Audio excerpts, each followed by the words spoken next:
Good morning, good afternoon, good evening. Welcome to Studio Live today and Ask Me Everything. Because what's better than anything? Well, it's everything, of course. If you've got a question and you're here live, all you need to do is put the word question or just a big Q in front of your comment, and I'll be able to tag that and we'll be able to answer those as we go through the show. If you're watching on the replay, check the description. There's some timestamps down there for when we get into the questions.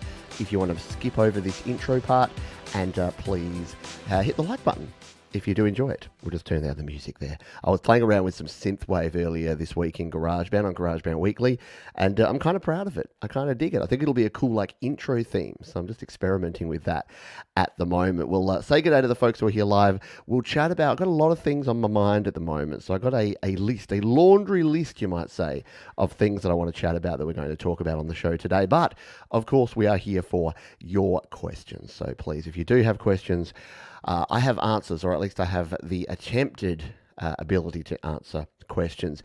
What's happening in the news, notes, and other things this week? Well, the big news for most folks that are in this community is if you use GarageBand or Logic on your Mac, you got yourself an update. Now, is it going to be a world-changing kind of update? Probably not. It looks like it's some bug fixes, some stability improvements, and they brought in a couple of packs. And that's about it. So at the risk of burying the lead, get excited? Yeah, no.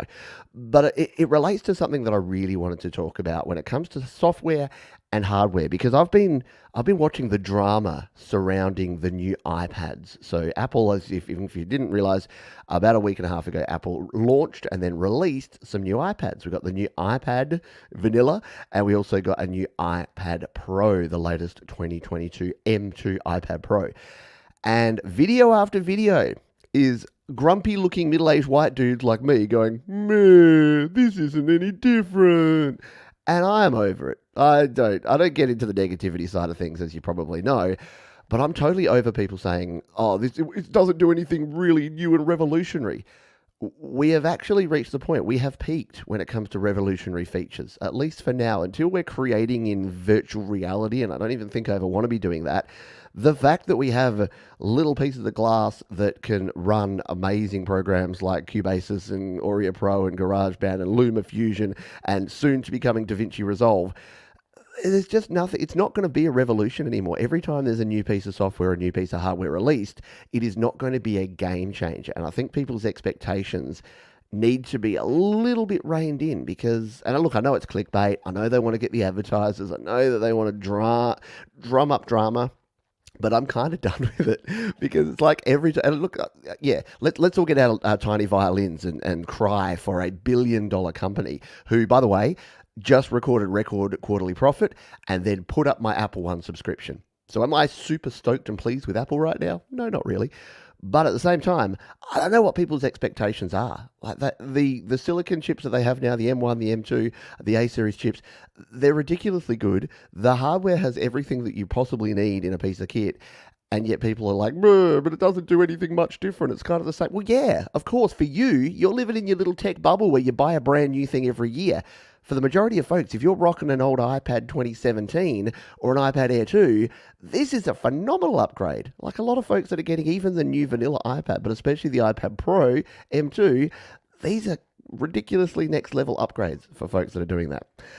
So, I just wanted to get that off my chest and be done. Yeah, I know, Apple, drama, never. And don't get me started on the folks who are... who are like, my Samsung Galaxy tab's been doing that since 2004. It's like, good luck to you then. Go use your Samsung Galaxy tablet. I don't care. But the one thing I haven't ever been able to do, I've tried creating music on Android. It's clunky. It doesn't really work. So Apple, for all their foibles, and they have many, at least they have a simpler ecosystem with iOS and iPadOS, so you can actually run stuff. And if I run stuff on my thing, you can run the same stuff on your thing. That's the way we go. Jade Star says, love my iPad Pro 2022. It is amazing. And it is. That's the thing. These are amazing products. But I think we, the royal we, as a society, our expectations have just exploded because the iPhone and the iPad were so revolutionary. And to be honest, the Apple Silicon, the M1 chip, was revolutionary. Now we're expecting that level of revolution in the future. And let's be honest, it is going to be an evolution from here on in, folks, until we reach the, the singularity, and we're all just clouds of gas floating around. There's not going to be a whole lot of changes in the next 10, 20, 30 years. Not in the way. And look, the people that think we are going to change it, and look, maybe they're right. Maybe Zuckerberg is right. Maybe the metaverse will take off. Maybe everything will be AR and VR, augmented and virtual reality. But for the stuff we use, yeah, I don't think so. Let's take it over to some folks who are here live, shall we? And then we'll get on with the show. Hello to Mr. Mark Bro. G'day, DJ Big Red. TJ Zindel is here. Hello to you. Says, have you ever played in a band? I want to see you rocking out at a dingy club. Yeah, I have played with a band. I'll tag that. We'll talk about that in a little while. G'day to Douglas Eckert. Hello to Joe and Barry Glenn. Hey, Rena here. How you doing? Kronk Song said, just got on from checking out a local jam night venue. There you go. Tempting to have a go next time. Need to get a band together. Or you need to get GarageBand and your laptop and hit play and then just play along. Mark, you don't need a band. You can be the band. Or something like that. Hello, Fat Panda Cat. I hope you are doing well. Just going for a walk, taking you with. Very cool. I like it. I dig it. I like it when people can take me walking. To be honest, we've reached the nadir of audio production. There isn't anything much you can add without throwing an actual studio in your house. And this is what I mean. That's exactly it. I don't know what I'm looking for at this point, because you can complain about the things GarageBand has, but then if you want all the other things, if you want your buses and all your automations and things, Logic Pro. Buy yourself a Mac. Buy yourself a $700 Mac M1 and Logic Pro for $200, and you have the epitome of what anyone can do with any piece of hardware and software right now, in my humble opinion. But yeah, I don't think we're going to see that thing. Mark says, what's more important, text revolution or creative revelation? I know which one I'll choose. Spot on. Again, I talked last week about drama as well, and in my video about negative people that I clipped from that and put out during the week, I talked about the fact that, my goodness, how much time do these people have on their hands to have these conversations and to create this drama and have this back and forth, and I don't know. I don't know how you have that much time. I've got no time to do these shows and to create music and to live my life and spend time with my family and friends. So where these people find the time to do it and why they enjoy it, it's quite an interesting psychological experiment, isn't it? The drama. Sometimes people seem to feed on the drama and the negativity. It's like there's a book by Stephen King. I forgot the name of it, but there's these group of people that whenever anything bad happens, like they gives them. Is that Mr. Mercedes series? I've been reading that, and yeah, these people that feed on pain and anger and drama, and it's just TJ Zindel said, I can't get over my iPad Pro. It's an amazing piece of kit. I don't know what to tell folks. It's just amazing. G'day to Russ8889. Hello, Cold Acre. G'day to Gregory O'Sullivan. Need a quick drink.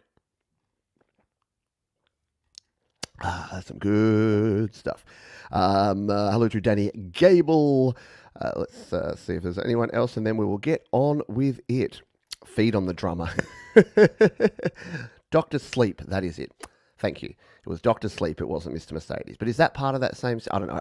Stephen King puts out a book about every month, and I read so many of them that I forget which one is which. So, I don't get it. I like my drama on TV so I can turn it off, right? Exactly. Turn it off like a light switch. Just go click. It's a nifty little more. All right, we're getting off track. I had a few. That's cool.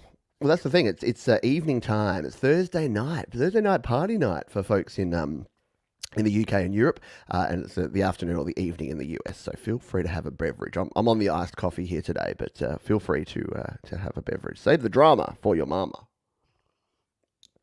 Or save the drum for your mum. That's what we'd say in Australia. I have a friend like that. Yeah, I hear about everyone. Exactly. There's some people where you're just like, hey, how are you? And then you're just like, oh no, I didn't, did I? I didn't just ask them, how are you? Because you know that the next 30 minutes is going to be all their medical issues, all of their dramas they're having with their family and their friends, all the things that went wrong, the fact that their dog has an ingrown toenail. It goes on and on. Not saying that people don't need help and support, but you know what I'm talking about. There's some people that just, I don't know, what I say, I call these people who things happen to. Most of us, we create a lot of what goes on, and there's some people that you just like, man, things happen to you. And that's a nice way of saying you create drama. All right. Let's crack into some questions because I've got a bunch of other topics that we want to talk about here today. But yeah, we've covered the first two, which is upgrading is now optional, which basically is it. And that's the thing. The end of that whole rant is if you don't need to upgrade, don't. I'm not rushing to upgrade because I've got myself a 2020 iPad Pro that does everything I need. Does it have the new shiny M1 or M2 chip? No, not yet. And as soon as there's a need for that, I'll buy one. For now, I don't need to, so I won't. All right, let's grab the first question, and it was DJ Big Red who asked this question so early. It was before the show had even started, so that's commitment. That's commitment and dedication that they were here half an hour early asking this question. So we'll throw it up here. So I'm just trying to get GarageBand off in the background there. They've asked this question, which is, can we alter the URL to hide DistroKid from the URL to keep it anonymous, or are we forced to advertise that? So DJ Big Red said they've been looking into a bunch of stuff. I'm playing the show in the background. They've been looking into a bunch of stuff to do with DistroKid and their hyperfollow. And the DistroKid hyperfollow is super cool, but it does it's not white label. It is branded as DistroKid. So if you don't know what the heck I'm talking about, let's catch everybody up on this. So we'll jump over here to my DistroKid and the hyperfollow. So if we go into my latest song here, Grown, my new single that I've just done a video for, and we scroll on down, you'll see that we have a hyperfollow link down here, and we can visit that hyperfollow link. But if you look here, looky what we got here. You can see distrokid.com/hyperfollow/PeteJohn/grown. So it will always have that distrokid /hyperfollow as its link. If we go to visit, you can see there it is. And look, it's a pretty clean link. It's not bad, but it does definitely have that DistroKid thing on there. So the short answer to this is that you can't remove that, and you can't change the fact that the hyperfollow will go here. Like obviously if I'm logged in, I get this thing at the top here. People won't get this customized button and stuff if they're in an incognito. So if we, for instance, if we go to a new window, new incognito, how do we do that? I've got to find it. I can't remember how to do it. Trust me on this one. If you go, clearly I don't ever try and hide myself, but if you go into an incognito window, it won't show that stuff at the top, but the link will still be like that. Now there's a couple of options. Number one option is to use Bitly. So I know Thomas Christ, for instance, uses Bitly. It's bit.ly. So what you can do, this is a link forwarding service, and it's free to use. It does have paid services. You can sign up for free. So what you do, you paste in that DistroKid link, and then you'll get bit.ly/ and then if you were DJ Big Red, you could probably do bit.ly/ DJ Big Red or the name of the single. And as long as it's unique, that will then be the link you can share with folks. And then that will redirect so you can set it up to redirect to your actual page. The other thing that you can do if you want to get super fancy, and this is what I've done, is you can actually use, so I've got petejohns.com. And all I do with petejohns.com is I send that as a link. So I do link forwarding, and I send that directly in here to my artist page, so that you can come in here and you can go and check out all of my music on whatever platform you would like to. So this is actually a SongWhip link, which is a kind of competitor to DistroKid. I just find it's a little bit cleaner for doing something like this. So if you go to like hover.com, who I use, or godaddy.com, or anyone that does domain names, and buy yourself a domain, you'll usually spend between $15 and $20 per year if you go to a decent, reputable service. But then what you can do is just buy that domain, and you don't need a web page. You don't need to set up any fancy coding or editing. You can do exactly what I've done here, which is go to that platform, say, whenever anyone goes petejohns.com, send them to, in this case, songwhip.com/Pete-Johns, and that will go to my SongWhip page. And then if someone's like, oh, I want to go check him out on YouTube, then they can easily get to my music. So if I'm out and about and I'm seeing people and they're like, yo, I hear you create music, how can I listen to you? I just have to say petejohns.com. And then regardless of what platform they're on, they can go there. So you could get djbigred.com, but djbigred8881.com, and then anytime anyone goes there, it can go to wherever you want. And then you get control. That's the good thing about that. So Bitly, you don't have all the control over it, but if you own the domain, you can actually use that domain to forward to whatever you like. And then if you change distributors, or if got a new single coming out and you want to promote just that, you can just change up that, and it will actively change. And then if anyone goes to that web page, it'll go straight to that site. So I honestly think, a weird aside here, We've got our council elections going on at the moment, so very exciting stuff. I know there's other more sort of destructive elections going on in the US at the moment, so I apologise to anyone. Hello to my US friends. But here in Australia, we've got our local government, our local council elections, and they sent out a form for us to fill in and the ballot paper and all that sort of stuff because it's all posted. It's all mail ballots. And they had the bits like every candidate got to write a little blurb about them. Hi, I'm Joe Smith. I like walking in the parks and I want to upgrade our roads and schools. And I instantly judged based on the email address they had. So say Joe Smith had joe@joesmith.com. I'm just like, Joe's serious. Joe knows what he's doing. Whereas if it was Tim Binnington and it was hotguy69@aol.com, well then guess what, Tim Binnington?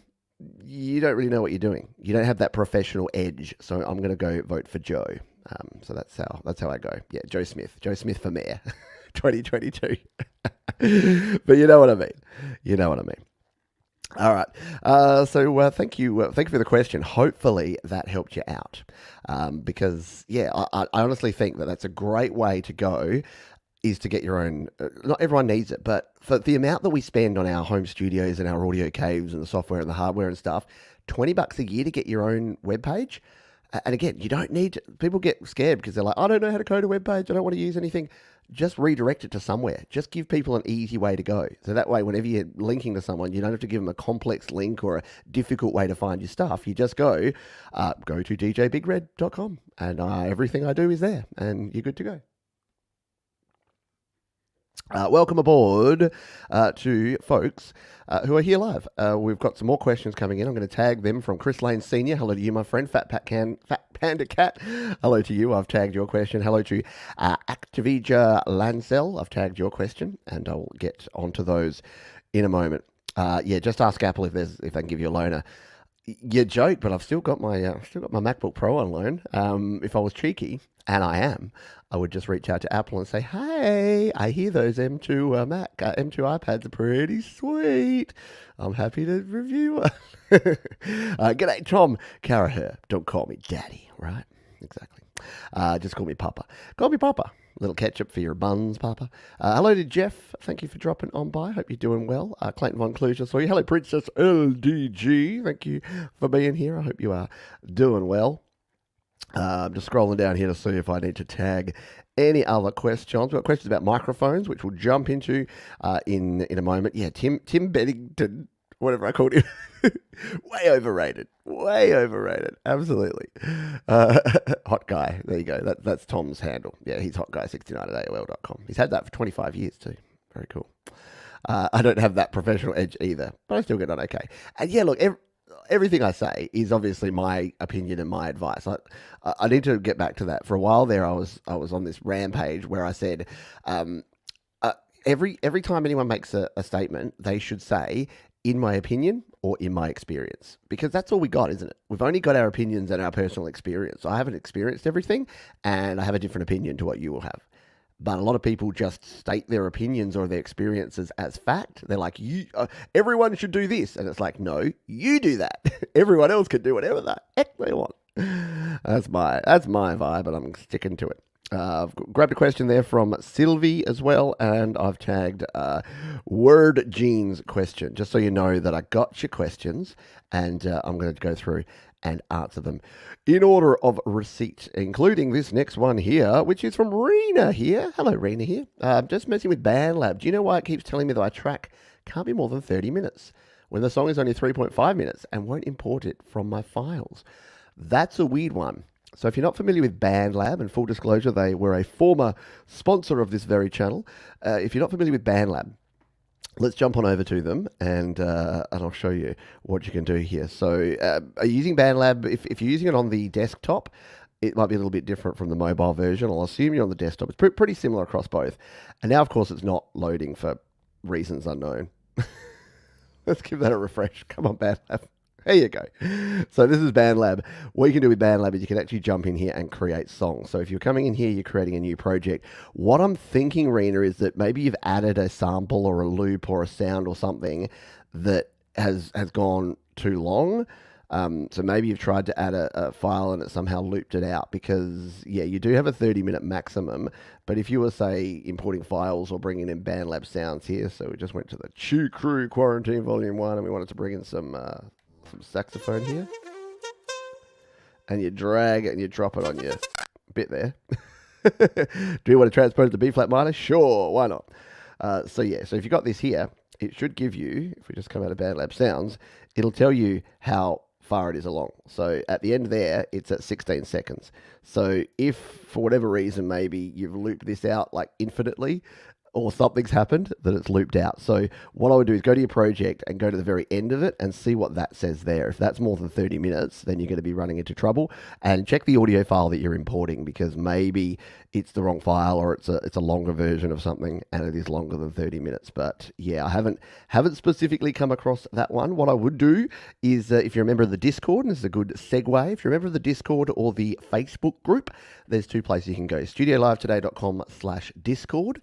Again, that's that cool linking that I just talked about, where you can link your stuff. So if you go to studiolivetoday.com/Discord, you can join the Discord server, or just go to createrecordrelease.com. That'll redirect you straight into the Facebook page of the Create Record Release group, which is a bunch of very cool folks who may be able to help you out, because I know many folks over there do also use the Band Labs, and it's a cool thing. There you go. Received your YouTube handle. Yeah, if you're on YouTube, you can actually go in and select your handle. I'd say you can. I can't remember exactly where to go for it. Let's just go into my studio, my YouTube Creator Studio, and see if I can remember where you go. I think it's under Settings now. Settings, Channel. I can't find it. If you're interested, give me a shout, or just search it out. If you type YouTube, in fact, I'm sure if just in the Google you type YouTube handle, it would probably link you to a way to actually do that. Handles overview YouTube help. So there you go. Support.google.com has an article. Here's how you select your handle. So is a handle going to be earth-shatteringly, changingly different? Not really. It's kind of the same as we've had these for a while, where you could do a custom URL on your YouTube channel. Now they're just going, because everything wants to be like Discord or like TikTok, because they're the two big hotnesses at the moment, they're going down the handles route as opposed to a channel ID. So if you do want to go that, you can do it. All right. I'll just see if there's any other ones. Now that's a loop, right? A 30-minute loop would be a bit intense. Would be a little bit too much. Papa Tom, I've grabbed your song and I've tagged that one as well. Cronksol says I use BandLab for pumping up the volume with the free mastering after a final mix. Don't sleep on that feature as well. If you aren't familiar, BandLab actually we showed it last week, I think, but BandLab have free mastering in here. So once you've done your track, I won't save that little loop there, but once you've got a track here, you can actually jump into it, boom, go to your project settings, and no, that's not it. Try that again. Go into your project here. I don't think you go to settings, you just go into the project, like so. There you go. And what you can do is over here on the right, you click that one, and you've got, oh, look, there's new things. There's reviews and promotions, but mastering here. And you don't even have to use BandLab. You can just import any WAV file from GarageBand, from Logic, from Pro Tools, from FL Studio, if you're a Fruity Looper, whatever. And you can go ahead and do this. So here's this song. And you can use a bunch of different mastering presets. So you can use like Universal, Fire, Clarity, or Tape. And then you apply it and you download it. Now, there's a little tip there. If you use the mobile app, it only downloads it at 16-bit and it's a compressed file. Boo! But if you want the full 24-bit WAV file, you can... No, sorry. Let me start that again. It's 16-bit on both. It's not 24-bit. So you get a 16-bit full uncompressed WAV file if you use the desktop version. If you use the mobile version, you'll get a compressed, an M4A version, because for whatever reason, they don't support uncompressed WAV. So use this version, the desktop version, and even if you're on a mobile, just load up Chrome or Safari, go into desktop mode, go to bandlab.com, put your file in there, and master it there. You'll get a better end file. Thank you, Clayton Von Kluge. I've tagged your question as well, and I'm going to jump in and get our next question. TJ Zindel, have you ever played in a band? I want to see you rocking out in a dingy club. So I have played in a band way back in the day. It was a band by the name of Scarpa. I know many of you know about this, and I'll just bring up a little clip of this here because I didn't play in dodgy. Well, I did play in dingy clubs, but I don't have a lot of footage of that. Remember, I was playing in bands back in the 90s when there was handycam footage. We weren't rocking any iPhones or any digital cameras. This was a 8mm handycam. So this is the sort of thing that we did back in the day. This is me with my band Scarpa playing at a pool. This was like an outdoor gig at the Paynham Pool, which is somewhere that I walk past quite often these days, to this very day. So this is us rocking out with our song Frogs. Listen to that audio quality.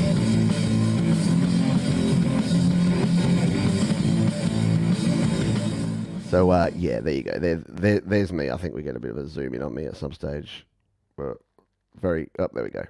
So this is, be rocking out with the old Epiphone Les Paul, which I still have to this very day. With, you got to have the strings that are all flopping about there. Cool kids don't cut off the ends of their strings, do they? There's Tommy D, bass player of the band there. So rocking out to a little of that. Francis on the drums in the engine room there. So I haven't done that in a very long time, but I do have some stuff in the back catalogue in the history there, TJ, of playing some gigs. So I need to start doing a little more of that, don't I? Yep, very cool. Very cool indeed. All right, I'm going to continue. Yeah, I know, me with long hair. Yep, look at that. Look at that. I actually had, not only did I have hair, I had like sideys and a ponytail. I was so rock and roll.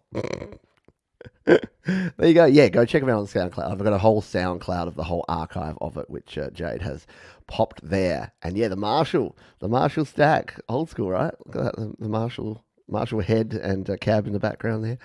Very cool stuff. Good fun times. Chris, I got your question there as well. All right.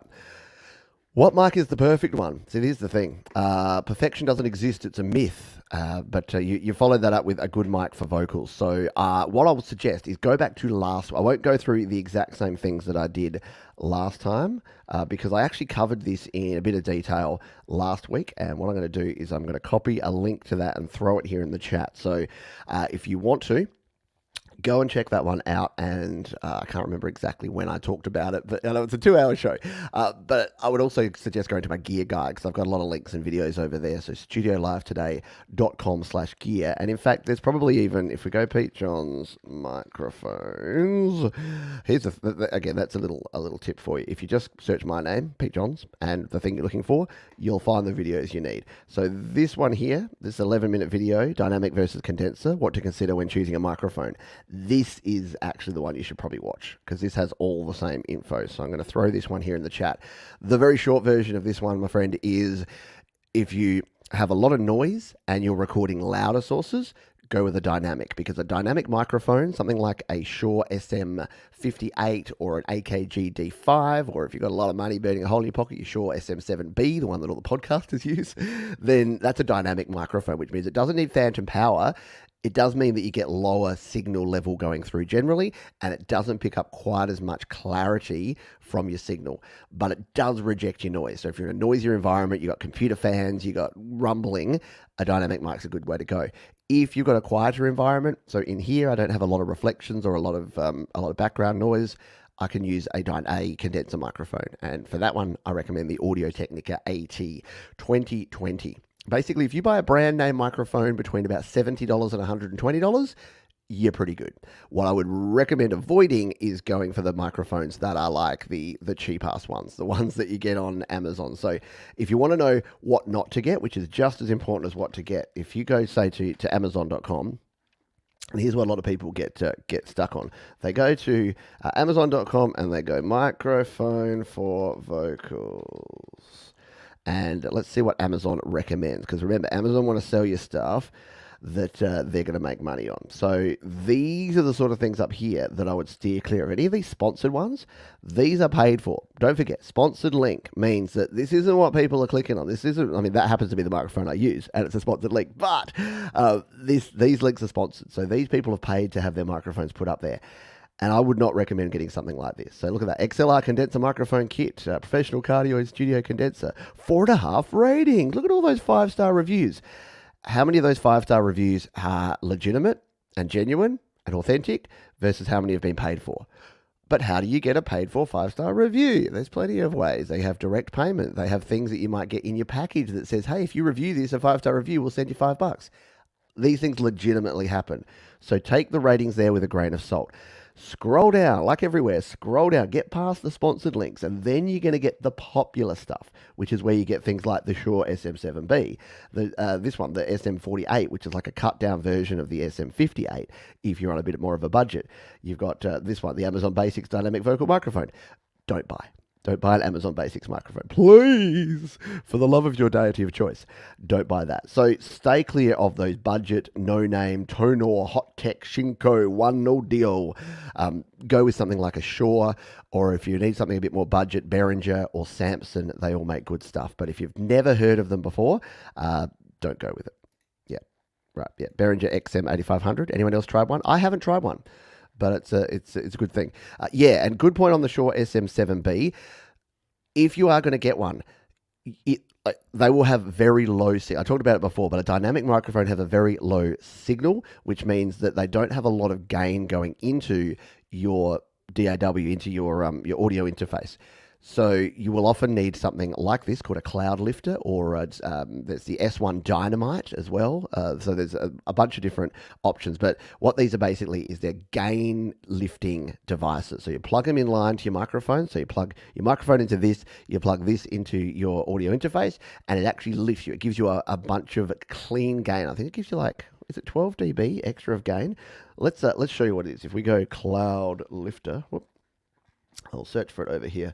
I don't know. I'm on Amazon now. I should be on somewhere like Sweetwater. Cloud lifter. So there it is. This is what it looks like. It's not cheap. So you're buying a $400 microphone and then you have to buy a $150 cloud lifter.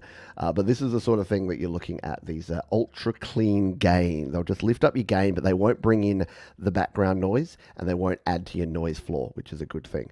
So what do they give you here? Clean signal, blah, blah, blah, plus 25 dB. So there you go. It gives you an extra 25 decibels, which is important because what you want to do, you want to find a good level. When you're recording, you don't want to be recording too quiet. You definitely don't want to be recording too loud. If you're recording, err on the side of caution and go lower rather than higher. Because in the digital world, you got a much cleaner signal and you don't have to go hot. It's not like the old days where you have to hit your preamps really hard. You can go softer rather than loud, and you can bring it up in post. But if you're using a dynamic microphone, you may indeed need a cloud lifter as well. All right. We will continue on.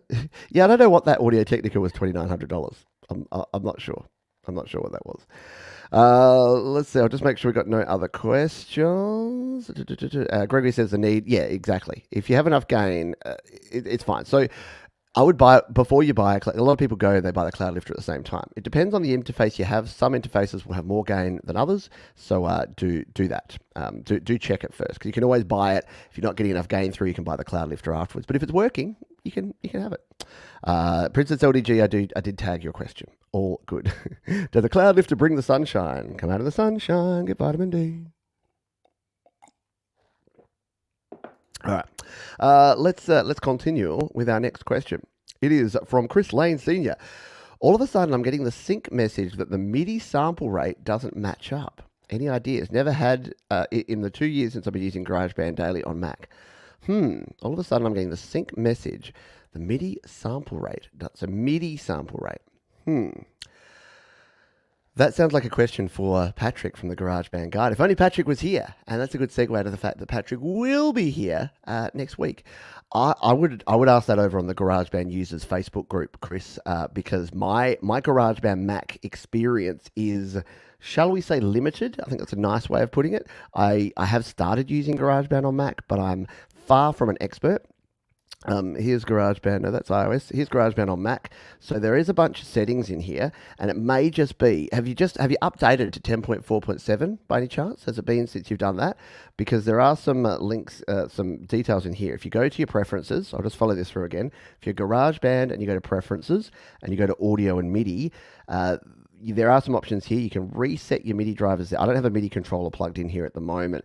The only other section would be, is it here in the general? Where's the, there is a section that has other settings for like your audio settings, which is not in here. Is it here? Yeah, okay, so it might be in here. So it's pretty basic stuff in there. So I haven't personally got that error, so it's hard to sort of troubleshoot that one. But I reckon either someone will know, either someone like a Kronk Song or someone else who uses GarageBand Mac a heap who's here might be able to point you in the right direction.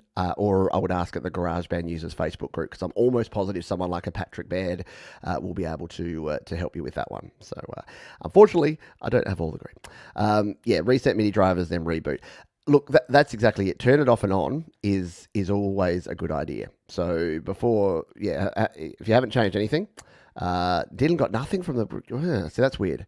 That's weird that you got nothing from the GarageBand users group. Tag Patrick and tell him Pete told you to tag him.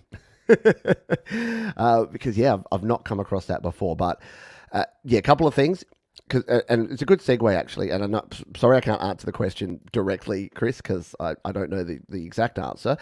But there's been two changes. So we've gone from macOS Monterey, the new version, which is macOS, help me out here, people, Big Mountain on a Cliff. I've forgotten the name of it. How sad is that? macOS, the new one. So when you update, sometimes weird, wacky things happen. The reason I'm still running whatever I'm, you know what? I'm still on Monterey. Ventura. There we go. It got to me. It got there. So if you have updated to Mac OS Ventura, there you go. Thank you, Fat Panda Cat. Thank you. It's baffling one.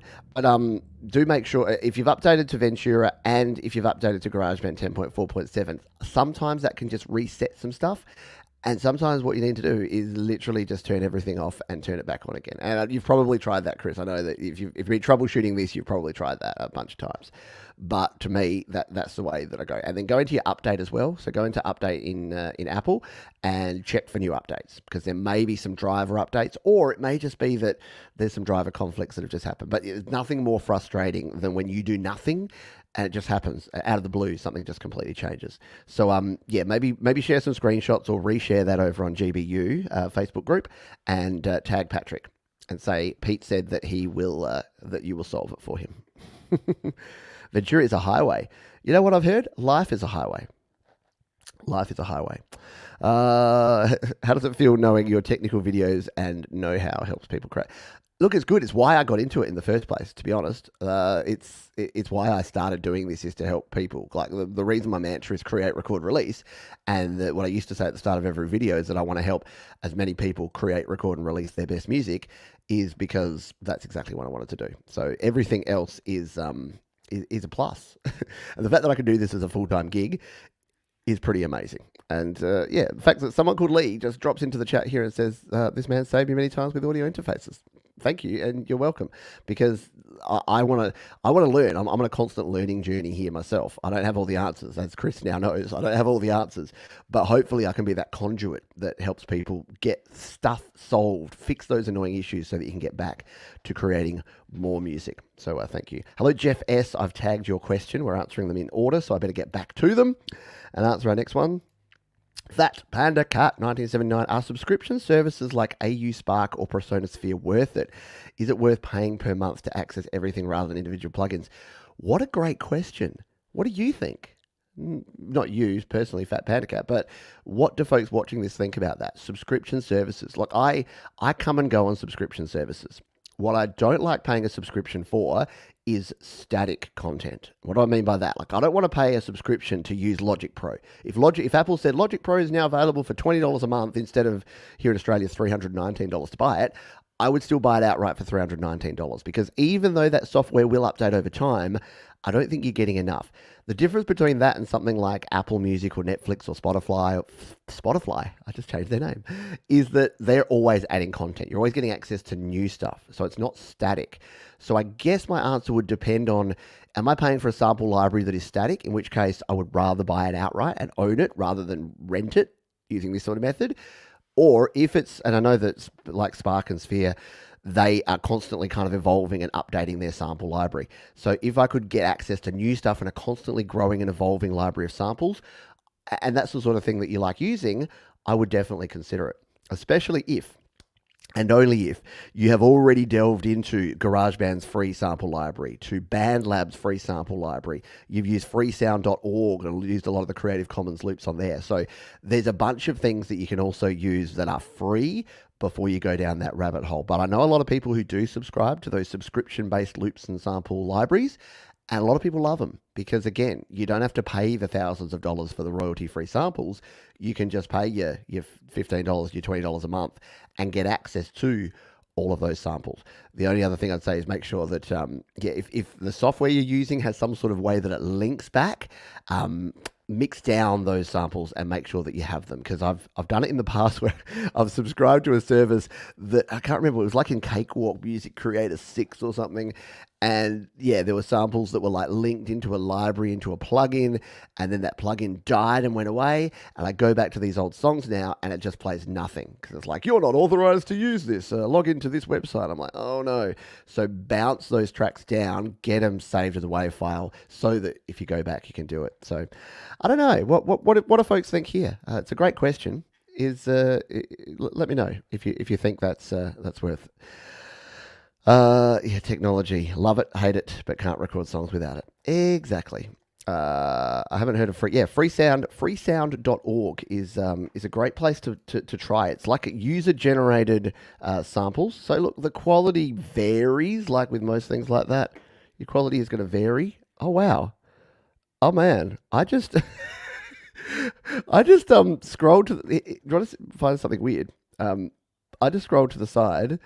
I'm using my mouse on my screen here right now. So if I come over to my screen, there's my mouse pointer on my left screen. On my right screen, I've somehow enabled the sidecar because this mouse, I'll see now it's not doing it. Well, there it is. It's jumping over here to my iPad now. That's next level. I didn't even realize I'd done that. I knew that service exists with this whole sidecar thing, but I didn't realize I'd set it up. So I've got my iPad controllable by my mouse, and I'm not even on the new Mac OS. There you go. But yeah, freesound.org, go check it out. We've got a heap of questions, so I won't go over there now, but if you search freesound.org, or I've got a video on it, but it's pretty self-explanatory. Just make sure, the one thing about using free samples is check the class compliance.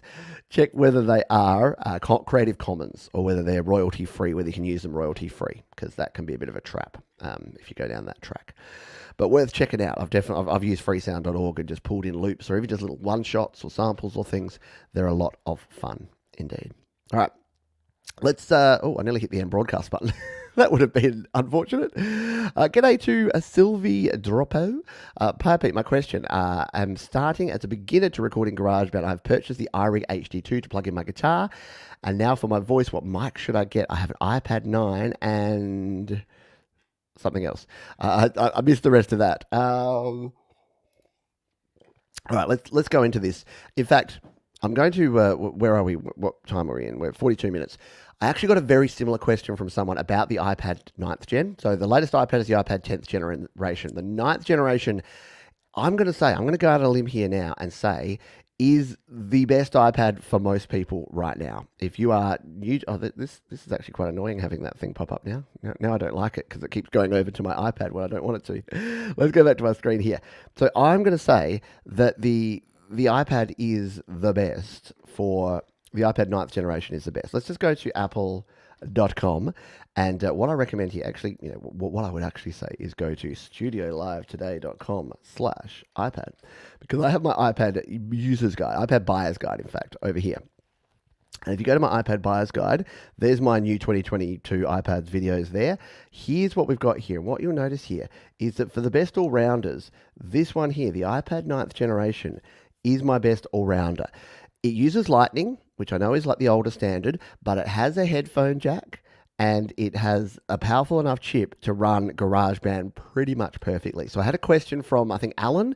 So Alan, if you're watching this, I'll link to this video at this time when I reply to your email. But Alan basically said, I want an iPad that's just going to help me record in GarageBand, and is the iPad 9th generation the best one? And I would say yes. I would say go with it. So the cool thing here is if you go to, I'll stay on the Australian site. If we go to the compare, and we compare models. So if we take a look at this, so you've got, and the reason that the current model has both the 9th and the 10th generation here is that they are still selling the original Apple. So that's the Apple Air. There we go, 9th generation. They're still selling the 9th generation. And it's only $549 here in Australia, or $329 for the base model in the US, compared to $749 for the 10th generation. And the cool thing is you still get the Retina display. You get the A13 Bionic chip, which, look, it's not the A14 you get in the new one, but A13 is still pretty good. You get decent cameras and stuff on there. You can get storage up to 256 gigabytes. It works with the Apple Pencil first gen. And again, it is only $549 or $799 for the 256 gigabyte model. So I think that your iPad is really good. So I know that wasn't what you asked, but that's definitely, you're on a good thing with that. Now, because you're using an iPad with the Lightning adapter, if you said you've got the iRig HD2, the iRig HD, those iRigs are only good, if we go back to my gear guide, are only good for instruments. So as soon as you want to plug in a microphone, they don't have a preamp in them. So you will need a device with a preamp. So you got a couple of options. I know you said you've just bought the HD.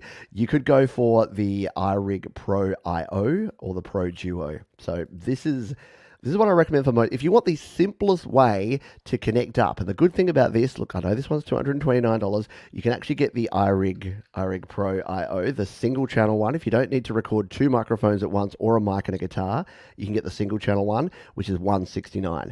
The reason that I recommend this for folks, especially if you're a beginner and you're starting out, is it comes with everything you need. You don't need a Lightning to USB adapter for this. So you don't need to have a secondary adapter that plugs into your iPad, which is probably why you like the iRig HD, because you can plug that in. And if you're not familiar with that, if we go iRig HD2, this is a guitar interface.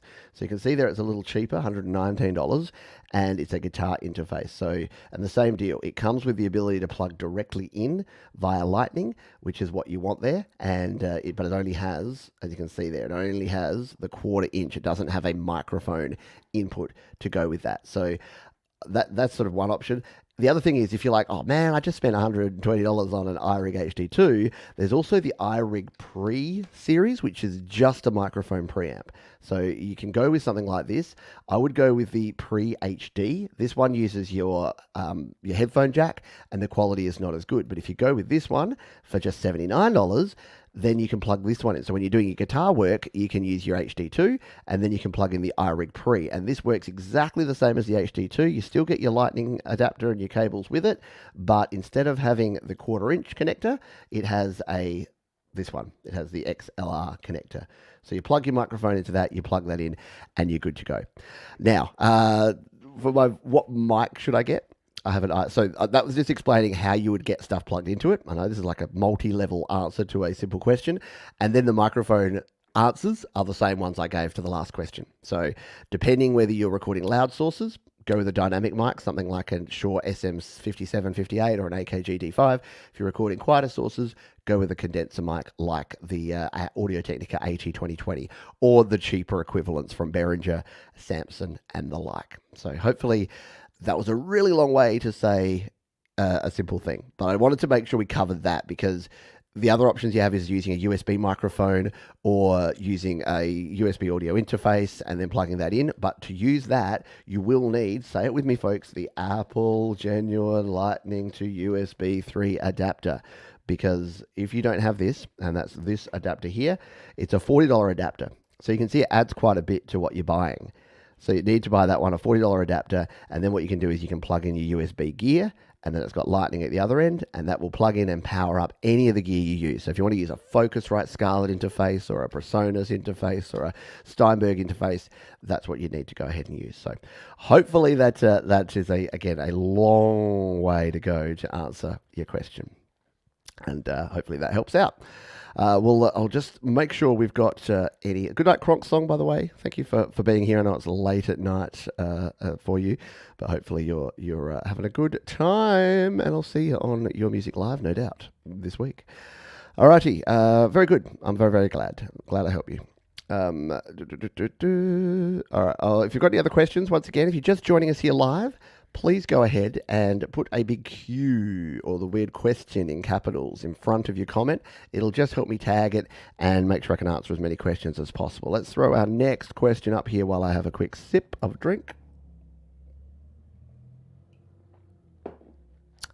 Building a website as a portfolio. Great idea. Good idea. Any tips? Yes, good idea. And any tips? Talk to someone that's not me. I'm a pretty terrible web designer. I use WordPress.com still, which I need to upgrade from. It's a free... so look, if you're starting out, Hover.com have good, cheap, low frills domain names. So you can buy yourself a domain. You can be wordgene.com. And then when people go there, you can have a page. And if you set it up with someone like WordPress.com, you can do all that for free. It will put the very occasional little ad on your page. But for me, for instance, this is my webpage. It's very straightforward. All I have is sort of my list of different types of links across the top here. And this is all created in WordPress.com for free. And then at the front here, I've got a link to my GarageBand beginner's guide. And then I've got links to all of the places where you can come and do things, and then how to get in touch with me. So yeah, it is great. And there's other places that you can use, and folks will probably have suggestions that have web builders. So there is Squarespace.com is a big one. There's Wix.com. So there's very simple ones where you get it all the package included. The reason I use this is you have a bit more control over it, and it can sometimes be a good idea to have your domain name hosted separately from where your web page is. So I use hover.com for my domains, and I use wordpress.com for my content. But yeah, to me, like I said with my story before about the whole the election stuff, it just creates a little bit more of an air of professionalism around your stuff, that instead of saying to folks, go to wordpress.com/wordgene, you can say go to wordgene.com. And your email doesn't have to be wordgene27fi@gmail.com. You can just be your name. So I'm Pete at studiolivetoday.com, and my business is Studio Live Today, and I'm Pete. And I think that just adds a little bit. I mean, at the back end, does it just go to Gmail like everything else? Yeah, it does. But at the front end, it looks a lot more professional. If I'm working with companies and I'm contacting people, and I say, email me at pete@studiolivetoday.com, it just sounds that little bit sharper, doesn't it? So that's my few tips there. But great question. And I think more people should at least consider doing that. At least consider getting yourself a web page. And you can do it for a year. And if you don't use it and you don't like it, you can go away and you can just let it lapse. You don't need to do that. Alrighty, thank you, Princess LDG. Thanks for hanging out here. Hello to Tremor Bear. Hope you are doing well. Hello, Jonathan McCulloch. Thank you for hanging out as well. And I've grabbed your question as well. So I've tagged that question that you've put there. We're just answering them in the most democratic way we can, which is answering them in the order in which they are received. So we'll grab this one from Papa Tom Carraher. Papa Tom, don't call me Daddy Carraher. He says, I'm trying to get my setup for singing and playing live, like Pete does. My mics are MXL 990s, which are great for recording. Do I need a different mic for streaming? Good question. Short answer is no. You can almost always use what you have. But the MXL 990, I think, is a large diaphragm condenser from memory. It is indeed. So that is this one, the MXL 990. So it's a good quality. It's a large diaphragm FET condenser with a cardioid polar pattern. So it's very simple. It's basically like the MXL's version of the Audio-Technica AT2020. Very similar. Basically a large capsule large capsule condenser microphone. Means it uses phantom power, and means it has a big ass pickup here, so it's going to get a lot of stuff. The only problem you're going to have, Tom, is that sometimes when you're doing live streaming, you get a lot more peaks, you get a lot more up and down. You can control it when you're recording, but you get a lot more peaks up and down. And with a condenser microphone, you've got to be super careful. So for instance, I use this one. This is a condenser microphone. This one actually has a built-in low cut filter or high pass filter, so that if there's like rumbling going on outside, I've got this switch flicked on, so it actually cuts that noise. So that's sort of a good thing that a sort of higher end mic has. This is a handheld condenser microphone, but it is a bit of a problem because if you don't have a good limiter or compressor on there, if I suddenly talk too loud, I've got it set so that it won't quite clip, But if you're doing a live show and you start just really digging in, you can find that your volume goes up and down a bit. Whereas a dynamic microphone, because it's a lot more unidirectional, it rejects a lot more background noise. It's easier. It seems easier to set the level for that. So if you are doing a live show where you're singing, I would actually recommend a handheld dynamic mic. And again, the one that I always use and recommend is the AKG D5, which is about a $100 microphone, $115 at the moment. It is this one, and this is a supercardioid pattern, which means that it has the sort of heart-shaped pattern out the front, but it captures what's in front of you. So it rejects a lot of that outside noise and it captures what's in front of you. It also depends if you're playing guitar, if you want to plug that in direct, or whether you're trying to capture your guitar with a microphone as well. For playing live, I always recommend plugging your guitar in direct. It's just a lot simpler, and the benefits you gain from the simplicity are a lot more than the benefits you gain in quality of sound from having, say, a condenser set up near your 12th fret like you would if you were recording your guitar. The other option is if you wanted something more budget, there's the Shure PG58, which is this one? Why can't I find it? Maybe they don't sell it. There is a Shure, I'm sure it's the PG series. Let's see if we can find it. No. What am I looking at? Yeah, there it is. Oh, it's a PGA 48. Okay. So this is a great entry-level microphone. If you are dabbling if you just want to find out what is the difference between a condenser and a dynamic, grab this one. Because this is like a Shure SM58, but like the bare bones version. So you still get your mic clip and your bag, and it's still got Shure written on it. It's a dynamic cardioid microphone, but it's just not the same quality, like the same quality components. You won't get the same exact sort of sound through it, but again, it's a great buy. And at the moment, $35, like just get one to try it out. And you could resell it. Like if you bought this, you didn't want it, you could resell it on like eBay for $30. Or you could go and find one secondhand for probably $20 if you get a good deal. But yeah, it's very similar to the Shure SM58. But again, just a cut down, a budget version. So don't buy the Amazon Basics, buy that. So yeah, so this one, the Shure SM58, is the grand puppy. Oh look, that's a good deal at the moment actually as well. $89 for that one. And look, if you bought, I don't know anyone that's ever bought a Shure SM58 or SM57 has been disappointed, because they're the industry standard for a reason. And especially for live purposes, they are the industry standard for a reason. So I use my AKG D5. Shure SM58 would do pretty much the same thing for you there. So hopefully that helps you out, Tom. But thank you for the questions and good luck with your setup. Absolutely. It's a great fun thing to do, to create live streams and to experiment around with your gear. Yeah, exactly. You can't go wrong with Shure generally. Right, really good questions, really intelligent, smart questions from the community here today. I would not expect anything less than that for all of you folks. Hello to the Mix Club. I've tagged your question, and hello to who else's question did I tag just then? The GJ. I've just tagged your question as well. In fact, I'll answer this one out of order because it's related to that. If the PGA 48 has an on-off switch, that would make it a cool choice to me. Exactly, and I'm pretty sure you can even buy. I think there's a version of the SM58 that has a switch as well, but the PGA definitely does have a switch because it's kind of for more entry-level kind of folks. But I had a feel, is it this one? I think it is. It's the SM58S. So if you want that switch, you pay an extra $5 and you get the switch there. And great point there from Rhett at the Mix Club is that if you have a switch on your microphone, look, this is that's ridiculous. For a Sweetwater to have 129 reviews and that level, look at that. No one has rated it 1 or 2. A few really picky people have given it 3. But, Sweetwater folks are not renowned for their diplomacy. So the fact that it's 4.8 out of 5 just shows that you really simply cannot go wrong with a Shure SM microphone. Shopping tip, have a look at your local pawn. Yeah, oh, absolutely. Yeah, got my Scarlett 2i2 and a Samson CO1 mic for $75. Yeah, exactly. Great point there from Mark. If you don't want to go and buy through my gear guide at studiolivetoday.com/gear, so if you're not buying from an Amazon or a Sweetwater, yeah, go to your local, here in Australia, we've got cash converters, but go to your thrift stores, your pawn shops. A lot of people, unfortunately, you don't really want to think about the backstories of folks selling this stuff, but they do. They have to offload some of their gear for whatever reason, or maybe they're upgrading or whatever. And a lot of the time, look, these days, it's worse because the pawn shops are getting smarter. They'll go onto eBay. They'll go onto Amazon. They'll find the values of these things. But sometimes you'll still stumble across something where they've misvalued it, or it's a version that they don't think. This very microphone I'm speaking through, this is the Audio-Technica AE3300, which is a pretty high-level microphone.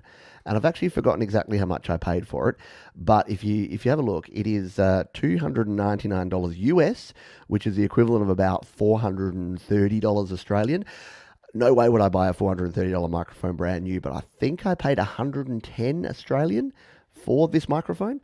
And it's an absolute gem. And you can hear the quality coming through right now. And that's what I was talking about before. It's got that 10 dB pad, and it's also got the low cut filter, which I have turned on here just because I live on a majorish road with some rumbling and stuff. So the reason you don't hear a lot of that rumbling that's going on in the window just there, like about 4 meters that way, is that this microphone has that nice cut sound. All right. Yeah, no, P-A-W-N. P-A-W-N. And that's it. Yeah, a lot of people did get into this. I sold a heap of gear through my affiliate links at the start of the pandemic, and a lot of people are getting out of it. They're offloading it. So there you go. All righty. Half time, folks. Blow the whistle. It's half time. So we're going to take a quick break. And now we're back.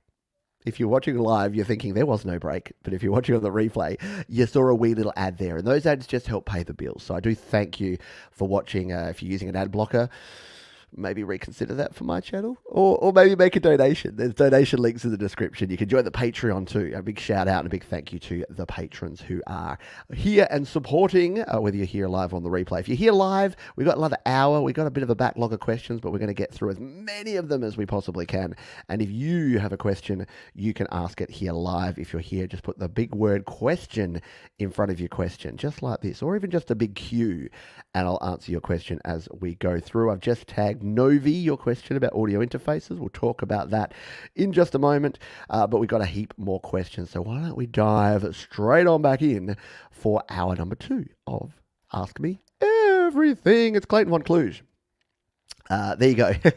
Clayton's question is, Chris Lane had questions about MIDI and syncing you missed. I got there eventually, Clayton, but thank you for tagging that. Yeah, if I do miss a question, please shout at me, and feel free to ask it again. What I'll do is I tag them, and then they go into this other section here where they're starred, and then I answer them as I go through, and then I remove them from there. So hopefully we get there. And Chris, I've got your question there again, which is fine. That's the thing. Just ask it again. Don't ask it 14 times, but if I haven't got to it and it's like 10, 15 minutes later, just ask it again, because then it's easier for me to just take it off if it's been asked twice. Question from Princess LDG. Back onto the microphones. How far and close should I be on a mic? What a great question. Probably further away than you think you should be is the answer to that, because a lot of people, here's the problem. A lot of sort of folks see pictures of people. In fact, let's try an experiment here. I'm going to go to Google. I'm going to go to google.com. You know the website, google.com. I'm going to search for, I'm just going to say woman singing on microphone and go to Google image search. All right, let's just try this. So here I am. You can already probably kind of see the problem here. This is, woman singing on microphone. If we go to the images, let's take a look at what images of women sing on microphone. So let's look at these ones. A bit too close, much too close. Better, quite good. Way too close up on a condenser like that. Too close, yeah, not bad. Way too close, why are you eating it? About right. About right. So about half of these, they're eating the microphone. So see how close that is up? And look, it depends on the type of microphone. So a microphone designed to be a handheld microphone, a cardioid microphone that has a unidirectional polar pattern, is going to be a lot better. So I'm a lot closer on this mic than I would be if it was more of a large diaphragm side address microphone. With those, you probably want to be a good 20 centimeters to 30 centimeters away, about the length of a standard ruler, away from the actual microphone. There's a couple of reasons for this. There's a couple of things to keep in mind here. There's something called the proximity effect, and that is that the closer you get to a microphone, the deeper your voice will sound. So if you've ever heard a radio DJs like to get up on the mic, and they'll sometimes gonna give it a bit of a cup here, because they like to have the sound of their voice sounding really deep and really gravelly and really nice and smooth. But for me, if I'm doing a tutorial and you're hearing me like that the whole way through, it's not going to sound so good, is it? It has the other problem that the closer you are, the more likely you are to get plosives. Now, You won't get too many plosives from me here because I'm using a good quality microphone. It already has under here, even if I don't use this, there is some foam, and most microphones that have this kind of capsule, which is a handheld capsule, they will have foam underneath there. In fact, let's show you. Let's give you a demonstration. Don't try this at home because you don't want to generally unscrew your microphones unless you absolutely have to. So trust me, I'm a guy on a YouTube channel, so I can do this. But if we unscrew the microphone and carefully take that off, you can't really see this, but I can feel it. And if I get the light just right, can you see in there? Not quite. But there is, if I touch in there, there is some foam about the same thickness as this. There's some foam inside that. So the same on the Shure SM58. So this is why you'd buy a Shure SM58 instead of an SM57. And the same thing on this microphone. There is some foam, but you can hear that it definitely is a lot sort of harsher kind of tone, and you're definitely getting a lot more of those plosives. So the closer you get, you are going to get plosives, and you're going to get that proximity effect for that low down Barry White experience. So generally, as I get my hood back on, you don't want either of those things unless you do. And if you do, that's a style choice. But most people get too close to their microphone, and most people also talk into their microphone. They treat the microphone as if you won't hear me unless I'm talking straight into the front of you. Whereas what you'll find, and what a lot of folks do, is this microphone, I'm talking across the top of the microphone. And if you're getting a lot of mouth noise, if you're getting a lot of pops and clicks and other things, it's probably because you're singing into your microphone, and you should be singing across your microphone. Because the microphone has a cardioid polar pattern. It's going to pick you up. You don't have to be directly in front of it. You can be sort of slightly off to the side. And that's where, when you're seeing folks that are presenting, like this lady here, she's doing a pretty good job because she's got the microphone like that. So she's not talking directly into it. Whereas if you were going more like that for singing, that's going to pick up a lot more of those plosives. So if she was talking to the audience, yeah, she'd probably do it right down like that. And then when you're belting it out, you can do that. But again, you'll notice that she's not singing directly into the microphone. The microphone is just off to the side of where her mouth is. And that's a big tip, because a lot of people just think that microphone, your face goes into microphone and you've got to sing directly into the top of your mic. You generally don't. The other thing is, if you're using a condenser microphone, pop filters can be great because they can help make sure you determine the distance. So let's see if we can add to this pop filter.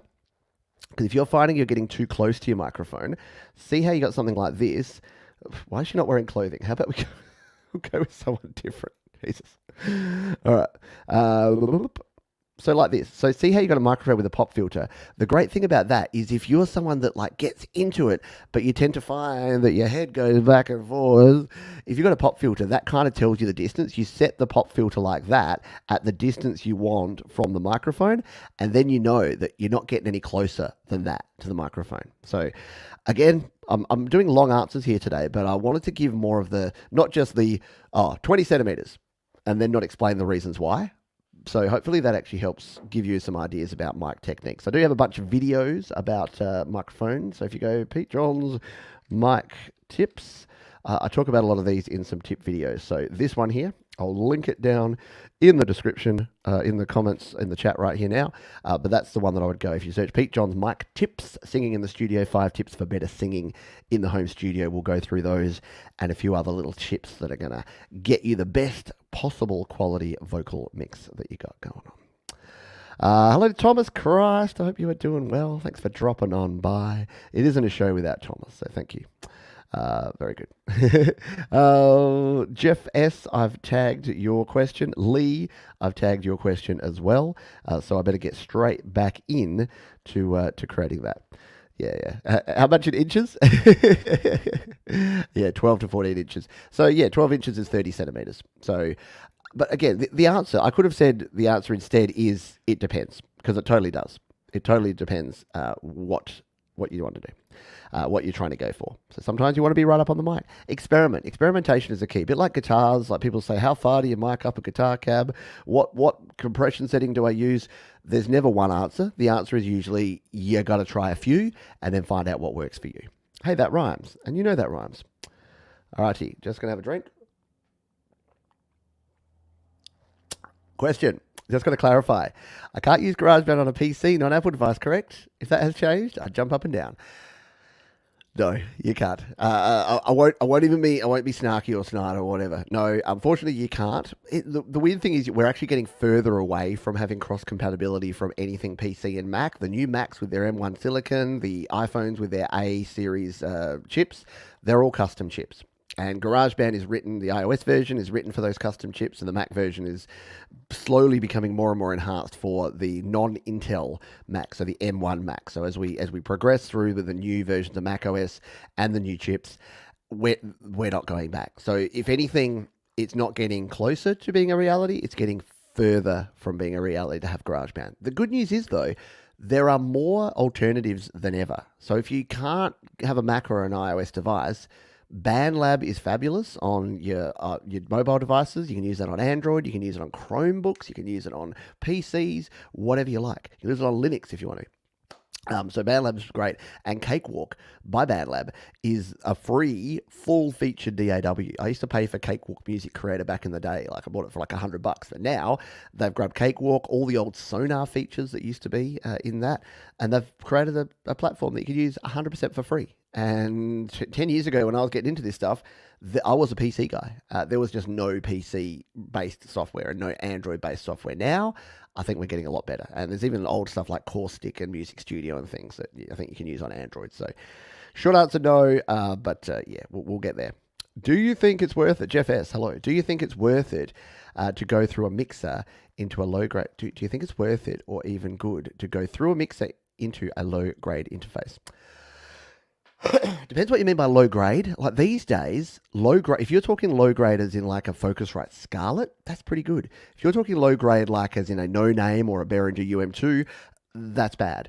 And the mixer element, like mixers can be great, but they are adding, if they're an analog mixer, you're adding an analog hurdle into your signal chain. So unless you need to, you don't need to, if that makes sense. So for instance, I use my Zoom LiveTrack L8 mixer. I've got my microphone and I've got my audio sources plugged straight into that, and the USB sound goes through that as well. And then that's directly connected to my Mac. Now, if I took that and plugged that output into the Focusrite Scarlett 2i2 sitting over there, and then use that as the audio source for my Mac, wouldn't be a problem, but it's adding one more analog link in that chain before it hits digital, before it does that conversion. So it's having to double convert. So unless you need to, and the way you might need to is, say you had an analog mixer and then you had your audio interface. So you got the analog Yamaha or an old analog mixer that you love that has great compressors or great preamps or whatever on it, and then you wanted to plug that out into your Focusrite Scarlett 2i2 using the line inputs, then yeah, go ahead and do that. But you are adding an extra analog link in that chain. So if you can have the digital converters as close to the analog stuff as possible, you're going to be better off. You can also go the other way. So for instance, I have a channel here. So when I play my iPad, which is over here, if it's still working, if we play on this one, no, it's not. I just have to unplug and replug. I haven't used it in so long that it kind of went into sleep mode. So I'm just going to unplug it and replug it. But what I've got here is I've got my iPad plugged in through an adapter here that's going out into the HDMI, which is what you're seeing right here on the screen. And then the audio is going through a Steinberg UR22C. And then that is going into a stereo channel here on my mixer. So when I hit play on this one, I can see that my mixer's lighting up here. And as I bring up the faders...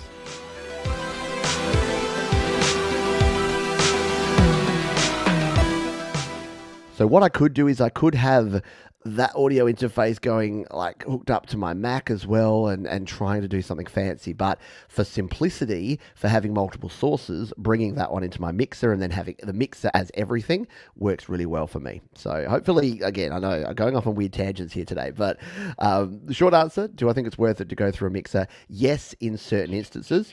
I didn't talk to you, Siri. Settle down. Low grade, though, don't go for anything. You know, a $50 interface is sort of borderline. Anything in that sort of $100 range, if it's by PreSonus or if it's by Focusrite or if it's by Steinberg or it's by M Audio, you're pretty good. The cheap low-end Behringers, the 16-bit Behringers like the UM2, not so good. So steer clear of the really low-end audio interfaces, and I think you'll be fine and dandy. Question from Princess LDG, will you ever get the Lursen console? Probably not. Look, I could probably reach out to IK and ask them to give me a code for it today, and they probably would. I've resisted the urge because I think it's a very niche product. And look at that. Full disclosure here. Let's take a step back. Jade Star uses Lursen Mastering Console, does an amazing job mastering people's music. If you want your music mastered, Lursen Music Console Mastering Console is $99. It costs a lot of money. It's a very high-end app. Jade uses it. She masters stuff. So if you join Jade's Patreon and you send her your final mix, she does a show every week where she masters people's tracks. So there you go. You get access into it and you get the expertise of Jade doing it. So highly recommend that one. Patreon.com/Jade Star with 2 R's. So you can do that. But if you did want to pick it up, it's an amazing piece of kit. But in my personal experience, for what I do, for the amount of music I master and what I need to do with it, it doesn't do enough more than Final Touch or Audio Master Pro or Grand Finale that's worth that for most people. And the reason is that most people that are watching this, most people that watch the videos on this channel are not the sort of people that are going to spend $100 on one single app on their iPad. So that's the way I look at it. Is it fantastic and is it worth it if it's right for you? Absolutely. Should I probably check it out? Probably. Will I do it one day? Maybe, if I get some time. Will I stop asking myself rhetorical questions that I then answer? Yes. Yes, I will right now. But thank you for the question. It's good question. Good stuff. Let's see if I'm just going to make sure. There you go. Good place to start is the gear guide. Yes, I'll leave that there for folks to have a look at. Hello to Mike and Dawn Janice, by the way. Thank you for dropping on by. I'm just scrolling up to make sure I haven't missed any questions. If I have, please re-ask them. Put the Q in there, just a question or something. Reaper is great as well. Yes, as I was talking about Cakewalk on PC, Reaper is great too. Reaper is basically free to use forever, but it is a trial version. But I think if you pay $65, you can get a license for like 2 full upgrades, which is amazing. So I used to use Reaper back in my PC days, and it is great indeed. But yeah, Cakewalk also will get the job done. There's Jade's Patreon. You can go there. Yeah, Grand Finale is really good. And Grand Finale is like $10 or $15, I think, and you can usually get it half price, probably coming up soon. Save those dollars, folks. We're going to have Black Friday app sales. There's definitely going to be stuff. It's around $150. There you go. $150 for Wave and $99 is only for compressed. So yeah, you definitely want to get the full unlock to be able to do WAV files. Fat Panda Cat, the most important thing to look for in an audio interface is the AD, the analog to digital converters, and the preamps. That's going to make the biggest difference and doesn't have to cost the earth now. Spot on. So yeah, and I think as Thomas mentioned there, if you do go to the gear guide, once again, shameless self-promotion, but hey, it's how I pay my bills and earn a living. But if you go to studiolivetoday.com/gear and check out my gear guide, I've done all the hard work for you. All this gear in my mobile setup section here and in my desktop setup is stuff I actually use. So the difference between me and potentially other folks who you may hear talk about stuff is I don't get things in, test them, chuck them on my gear guide and hope you all buy them. This is the stuff that I have used, am using, and actually recommend. So I can hand on heart say that for me at least, these work, and for a lot of other folks, they work as well. Look, some people will buy things. Jade bought the Steinberg, the Sennheiser HD280 headphones, and she didn't like them at all. And I use them and I love them.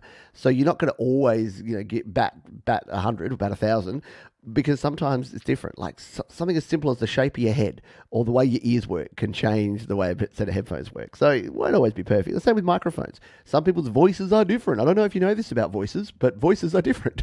So for some people, the microphone that I recommend will work great. For some people, it won't, which is why I recommend buying through Amazon or Sweetwater or even eBay. Buy something that has returns and has buyer protection, because it'll be a good way to go. But what Fat Panda Cat is saying here is that the reason I recommend Steinberg is that they have really nice preamps.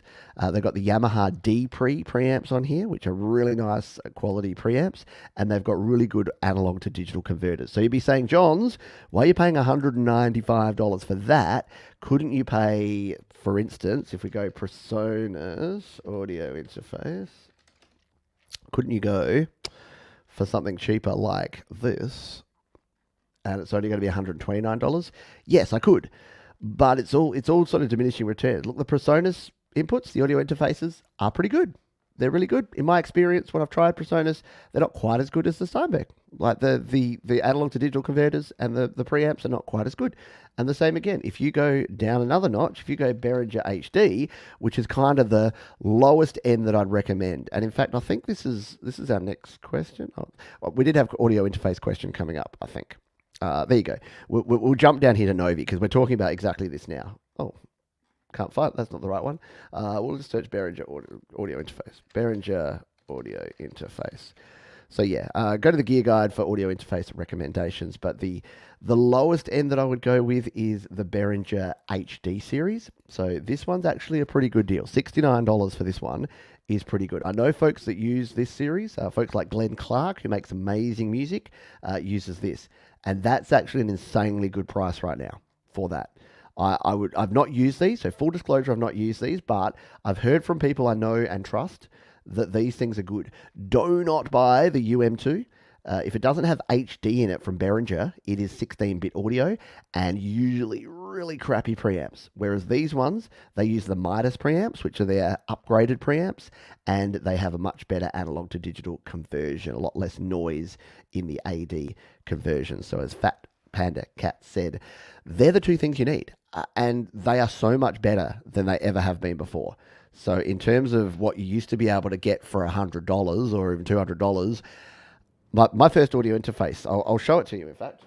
I've got it in my cupboard here, in my drawer. I can't find it. I cleaned up and it's gone. But my first audio interface was this tiny little thing with this crappy preamp and this crappy converters, and it was no good. But yeah, do yourself a favor and go with something good. Steinberg just has that warm analog sound on vocals. That's the thing. It kind of does. Like I think so. And again, my personal experience. Some people say that the Steinberg doesn't have enough gain, and they have trouble with that. Probably because I'm a big fat loudmouth. I've always found Steinberg has plenty of gain, so it's all good.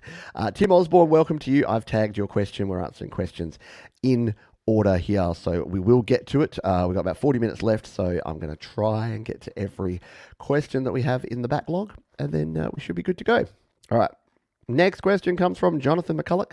I know this may sound stupid. I only have my iPhone to record with. Are there any tricks to get a better recording, as my home recording sucks at the moment? Yeah, there are a few. And you know what? I've got a video. I really probably should update this video because it's been a while. But if you type Pete Johns No Gear, Nogear, I would go and watch this one, my friend. Because 4 years ago, I did exactly this. I showed you how to record in GarageBand using just the built-in microphone and a pair of earbuds. So, again, you can see the picture quality is not fabulous there. Oh, geez, I'm about 10 kilos lighter, though. But yeah, if you go and check that one out, it'll show you exactly how to use just an iPad or an iPhone, the distance from the mic to use, how to monitor your sounds, how to use your settings and your EQ to get yourself the best possible sound without any gear. So it's probably time that I do a review of that one because I've learned a lot over the last 4 years, and I'd probably be able to do a better job.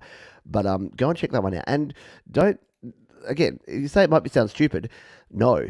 I know some people that use nothing but the built-in mic on their devices for the longest time. I know folks that have used like a $10 iRig knockoff through their headphone jack. Gary Hubbs used to use like the absolute minimalist gear, created amazing music. He's upgraded his gear a bit, but his music has still been like it was always great. So you don't need a lot of gear. Use what you have now and start recording, because the techniques you learn about how to get the right recording, how to get the best quality at the source, how to then use things like EQ and compression to enhance your music, those aren't going to change whether you've got a $100 studio or a $10,000 studio. They're just going to become a little bit easier. But sometimes it's kind of like when you're playing sport. I love hockey, and if you've got a $100 pair of skates and a $100 hockey stick, and you go out there and you become great with those, yeah, sure, it would be great to go out and buy a $1,000 stick and a $1,000 pair of skates. But if you're learning on those, it's kind of overkill. That's why when people set out their studios and they buy these huge interfaces and they buy these racks of gear, and I'm like, are you actually recording any music yet? They're like, I'm getting there. I'm learning. I'm like, with all due respect, you should probably learn on a $100 interface with a $100 pair of headphones and a $100 microphone, instead of spending 10 grand to set yourself up and kick yourself out. because you still haven't learned the basics. And some people are so keen to get into all the gear and all the shininess that they forget that it's about writing good songs and recording them in a quality way. There you go. Thomas Christ recommends the M-Track Solo Duo, only $69 on Amazon for the Duo. It's what I use my iPad. There you go. So yeah, as long as Baseline is a company that you've heard of and 24-bit audio. So that's going to be, and it's not it has to specifically be 24-bit audio, but if a company hasn't even upgraded their AD converter to 24-bit from 16-bit, it kind of says a lot about the quality of the product. So M Audio and Presonus at that lower end, jumping up to Focusrite and Steinberg at the sort of medium end, and then there's a whole bunch of others that you can go with, but yeah, there's a heap. Young Pete, Olden Days Pete, which was Youngin Days Pete. There you go. I often use earbuds for a great mysterious. I've used earbuds for my vocals a heap, and it's great. Like it works well. In fact, these don't underestimate a pair of these Dirty Buds. Like I've got this old pair of Dirty Buds that I keep with me. They have the little tiny pinhole microphone on there.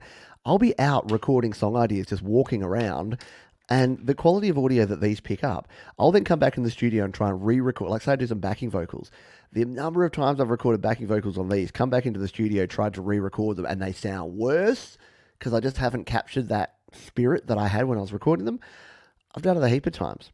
I think there was one song, and I forgot what one it was, but Jade, you said that you recorded like some backing vocals just as a bit of an idea and threw at me. And you're like, I was just laying in bed and I just was yelling into my iPad.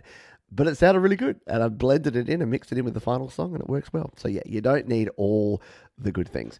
Audient are good. In fact, I've been chatting with a contact from Audient about audio interfaces. So maybe that might be something in the future that I check out and see if it might work for me. All right, let's get done. I absolutely do forget about what I've done. Sometimes you might notice this. Sometimes I do a video because I'm like, I've got a cool idea for a video. And I do a video and then I release it. And then I realize I did that video 3 years ago. I'm like, oh, well, updated version. It's fine. All right. DJ Big Red, when are you going to release Grown Ass Man 2, but mashed up with They're Coming to Take Me Away? I'm a grown-ass man, please they're coming to take me away, ha-ha, they're coming to take me away, ha-ha, I don't know that I can, please take me, coming to take me away, ha-ho, hee-hee-ha. Yep, I love it. Probably not, but it's a cool concept. I like the idea. Thank you. How many times have I thought of calling it quits as a YouTuber musician? Daily? Hourly? Minutely? No. No, I think because... Look, I have so much gratitude that I get to do this for my job that I said this to my wife the other day. So September of 2020 is when I was made redundant from my full-time gig. I used to be a sales and marketing manager, retention manager for an energy company. I know, it's as exciting as it sounds. So I was made redundant from that job. And it happened to coincide with the time where I was building up this channel and I kind of wanted to do this full-time anyway. So I was working my ass off doing a full-time job and doing this on the side as kind of a second full-time job. And because I enjoy doing this so much and I feel so blessed and grateful that I get to do this, I said to my wife, there has not been a single day that I regretted my decision to leave the corporate world and do this. And that includes days where technology messes up. That includes days where the YouTube algorithm decides I don't want to present my YouTube videos to anyone. That includes days where I try to make music and I fall flat on my face because just nothing's working for me that day. That includes when trolls come on and say, "Oh, dude, what's wrong with your eye? You look like a troll." That includes all of those. But not one single day have I ever had regrets, which is cool. Like, I'm not saying that I've never had regrets about anything, but it's pretty cool that not a single day have I said I made the wrong choice or I don't want to do this anymore. And I think it's all about variety. I think when I started doing this, I got advice from folks and I was chatting to other YouTube folks and they all talked about, like, if you've watched Sean Cannell, I like Sean, he's a very nice guy, but a lot of people were like, okay, here's how you build a YouTube channel. And then when you get to here, what you do is you hire an editor so you can make more content. And then you batch record your content. And then you put a course out there. And then you use a lead magnet to get people to your webpage so they can buy your course. And then and then you get them to pay for one-on-one time and things. And I'm like, So you want me to turn the fun thing that I like doing by myself into me basically managing a business again? If I wanted to, if I wanted to be a business manager, guess what? I could have just stayed in the energy company and been a business manager.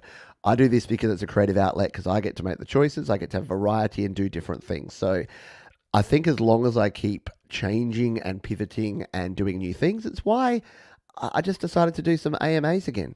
I was doing the Creator Town Hall, which was good, but it was taking a lot out of me doing four separate live shows that required a heap of prep every week. Whereas this show requires zero prep. I enjoy it probably twice as much as I did the Town Hall show. For now, it's working for me. So, and we'll see. If I like doing this every Friday, I'll keep doing it. And if I don't, I'll change and do something else. And again, it's so cool because I've got direct access to customers, to viewers, to you, because you can tell me. You're like, Pete, like this, didn't like this. And I'm like, cool, we'll work on that. So again, I know that's a long way of saying never, but kind of never. I don't have any doubts, and I don't have a lot of. I try not to live with any regrets. Always have some regrets, but yeah, try to look on the bright side of life, as Monty Python said. Yeah, as Jade says, there's too many positives to make me want to quit. I live for seeing people get better, and so my drive will never stop. And that's it. That's exactly right. If I can continue to help people get better and create better music, then I'll keep doing it. I guess the only time I might consider quitting is if for some reason I can no longer do that. But I can't see how that's going to happen. Because even though, like some people, the criticisms I've got have been, Pete, you need to move on. You're still talking to beginners, and you've been doing this for 6 years. We're better now. So, not we, but particular people have said, I've moved on. I'm in Logic Pro now, so none of your stuff is relevant to me. And I'm like, fine, cool. That's totally cool because I know the target demographic. And you know what? If you try to please everyone, you end up pleasing no one. So yeah, could I pivot this to a Logic Pro spatial audio channel where all I do is tell people how to mix in 5.1 and hook up 18 channel interfaces using rack mounted gear? No, because there's plenty of people doing that, and that's not for me. Thomas says doing YouTube full time is a real challenge. YouTube and full time work is a real challenge. I admire Pete sticking for it. And it was. It was a challenge, but it was a good challenge. And I'm glad I did it because there was light at the end of the tunnel. So by the way, every time I feel guilty, bit of inside baseball, I caught up with a viewer, the wonderful John and Alicia over from Ireland. Caught up for lunch and some beers yesterday.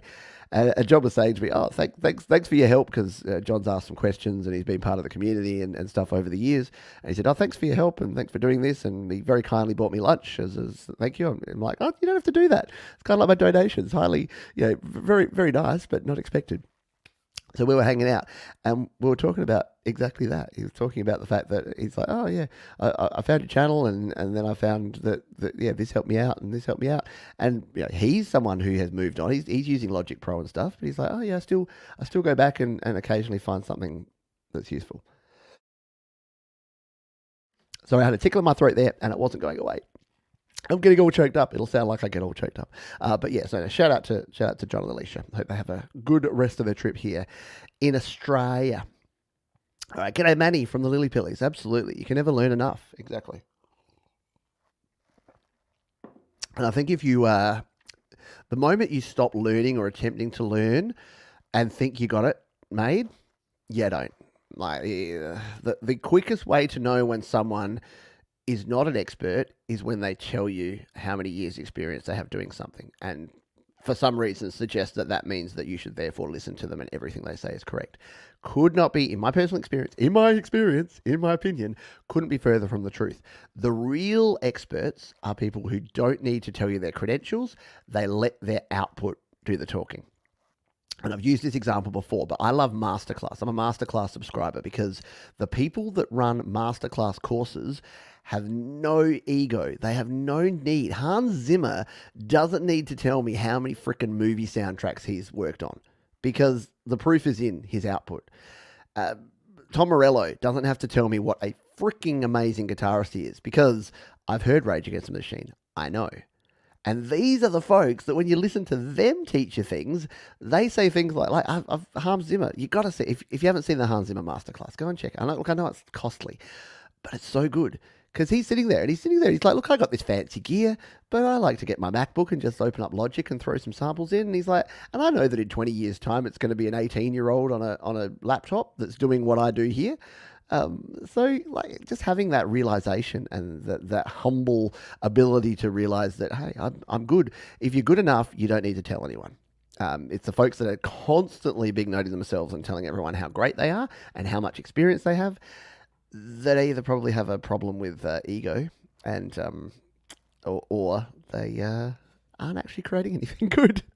They're hiding behind the fact that they're telling people they're creating things. There you go. Russell's got 35 years experience, governor. Exactly. Tim says, Pete started me off music recording 3 years ago, and I could not find the right person out there to help. His videos are classics for beginners. Keep your target audience, and yeah, and that's the thing. I can't be everything to everyone, and I also need to create stuff that's going to be interesting for me. I've grabbed your question too, Tim. Fat Panda Cat says, I've been making music 25 years. I would not advise anyone. Most of my knowledge is outdated equipment. It's no good in the digital age. And look, that's the other thing, is that having the ability to say that, being humble enough to say, yeah, look, for instance, I worked in call centers, and I worked in call centers back in the days when you used wires terminals, those brown monochrome displays that were hooked up to a server that was running like this proprietary version of Unix, and you had modems set up that went out to do. So I used to run the call center for KFC delivery in Adelaide. And so I knew an awful lot about that. Did any of that translate to 20 years later when I was working in a call center that was using, virtualized phones, and we had people all around the world making and taking calls and everything was digital? No, because we didn't use that sort of thing. I also worked for the TAB, and I wish I had photos of this stuff, because we used to use a multi-track tape recorder to record the calls. In fact, we used two of them. They were giant. They were reels that are about a 12-inch reel, and it was a 64-track tape. So it was a chunky monkey, because we had to record every phone call, and there was no digital recording. You couldn't just hit a button and record it onto a server. It was all tape. So we had two tapes, because if someone called up and put a bet on a race horse, and it was put into the computer incorrectly, we had to go back and check it. And that was a case of pausing the backup tape. So there was a tape that ran. There was a master tape. That was running all the time. That ran the whole day, so that if in 2 days' time we had someone that bet $10,000 and they said it was on horse 1, but it was actually on horse 2, we could go to the tape and we could listen and play it back. But we had another tape for thing that we'd have to stop and start, which would be like the secondary one. And it wasn't a matter of just being able to go in there and access the file. You had to stop the tape, rewind it, find the timestamp, play it, rewind it back to the point where you stopped it, and then restart it after you'd done the checks. So, yeah, I say all that to say, if someone's got experience using an analog mixing console and they're trying to tell someone how to create music in GarageBand on their iPhone, there's fundamental things that are the same. Like for me, the fundamental thing is you're still taking a phone call from someone, and customer service isn't going to change, and customer experience is not going to change, and the way that some things work is not going to change. But the technology itself is fundamentally different. So, yeah. Yes, the old chunky monkey question. The chunky monkey recorder was cool. Yep, tech moves so fast you can never stop learning. Spot on. Spot on. All right. Yeah, hot editing advice. First, you get a razor blade and a yellow crayon. Now, exactly, right? You don't know. People don't know unless you've cut tape. You don't know. People are like, oh, I hate it in GarageBand when you have to split. You have to tap it and then tap it again and then drag down with your finger. What a drag. And I'm like, my God, if only you knew about the razor blades and the taping back together. All right. We're going to continue on. We've got some more questions. Omni Collective Creativity. Hello, my friend. Hope you're well. Any tips for strengthening mixed or head voice? Also, the high notes beyond G fourth octave. Would you sing in a chest voice, Pete?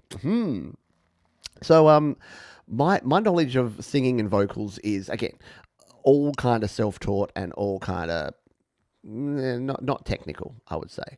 So for me, I often don't even know. I don't even know. Sometimes I'm singing, and you'll hear it if you come to the happy hour, you'll hear this in the flesh. But I'll be singing, and I'll be like, oh man, I don't know whether to just put in a little effort and try and hit that in my chest voice, or whether to just go to my head voice for that one. The one thing I will say is that yeah, when you are singing in your chest voice, you tend to have a lot more output. And as soon as you go to your head voice, you lose a lot of that. So you lose a lot of the gain, you lose a lot of volume going to your head voice. So I have found the one mixing technique that I'll share, again, because we're getting low on time, is that you will want to ride your automation. So if I'm singing, do you remember the 21st night of September? And then I go, ha, ha, ha, ha, yeah. I can't deliver the falsetto in the head voice in the same volume as I can in the chest voice, except when I can. Because sometimes if you really push it, it can go up. But your volume will often change and your gain will change between your chest voice and your head voice, especially in like a rock song. Like if you're doing a Pearl Jam, ooh, ooh, ooh, ooh, oh, yeah. So the little hoo-hoo-hoos, you might need to automate those up. Compression can help too. So if you've got a compressor on there, that kind of does some automatic automation, if that's really a word. So yeah, it's a tough one because again, everyone's different. Everyone's voice is different. Everyone's got different ways of singing, and no two voices are the same. Which is why the answer to how do you mix vocals is always it depends. Look, old school recording was fun. Like, seriously, there is still, I still have nostalgia. I've got an old 4-track tape recorder upstairs, a Yamaha. I used to have a Tascam Portastudio, and I found a Yamaha for $20 in a pawn shop, and I think it just needs new belts, but I'm so technically inept when it comes to analog gear, I don't even know how to do that. But one of these days, I'm going to find someone I'm going to just pay some money, and they're going to get this thing fixed, because all the electronics seem to be fine, but just not the tape mechanism.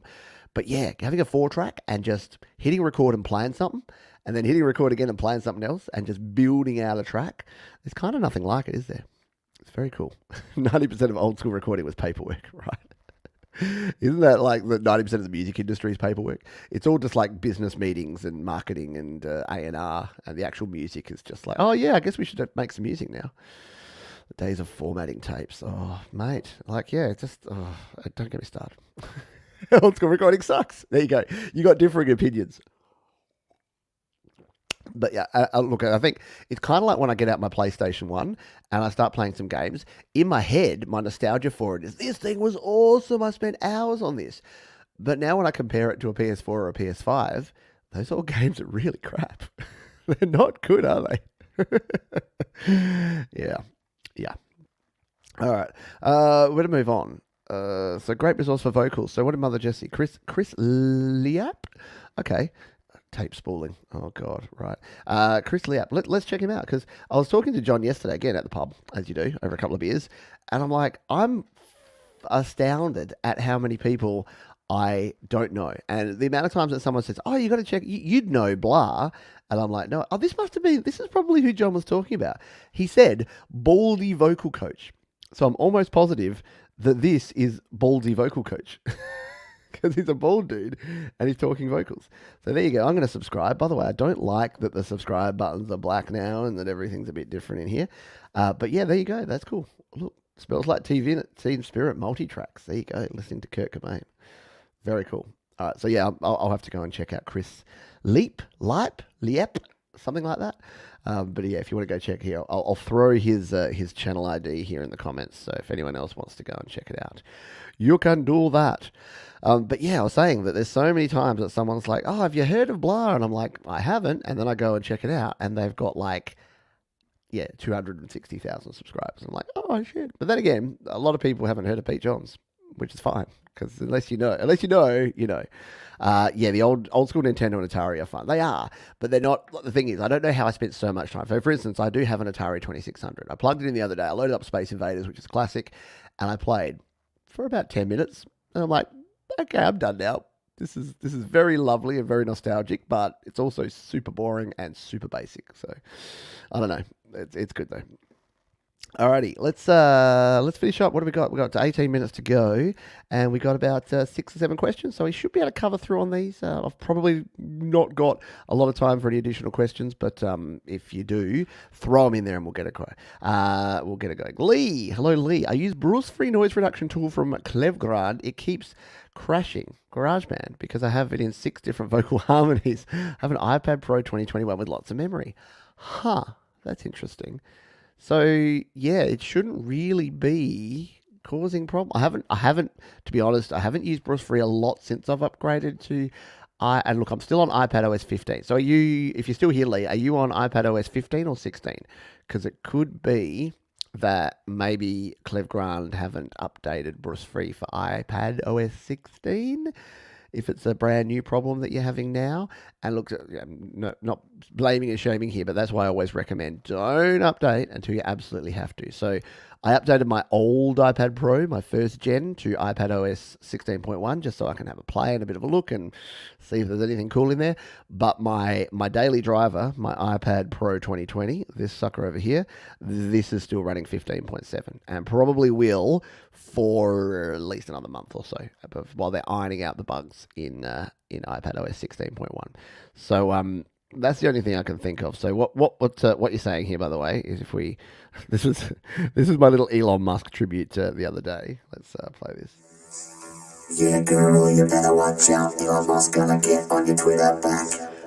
So what you can do is you can actually add Bruce Free, which is a noise reduction plugin. So you can come in here, and if we didn't want, say, the Effect EQ, which is usually the one you can get rid of, and we hit plus here. So what I'm assuming you're doing is you're putting Bruce Free on here, because what you can do with Bruce Free is, say you're playing your vocal there, and you've got some background noise, it'll remove that. What we'll do is we'll change this one up from the robot sound here. Let's just make it a standard lead vocal sound, and take a listen. Yeah, girl, you better watch. So what you can hear is, in this one, because I didn't record using headphones, there's a little bit of background noise there.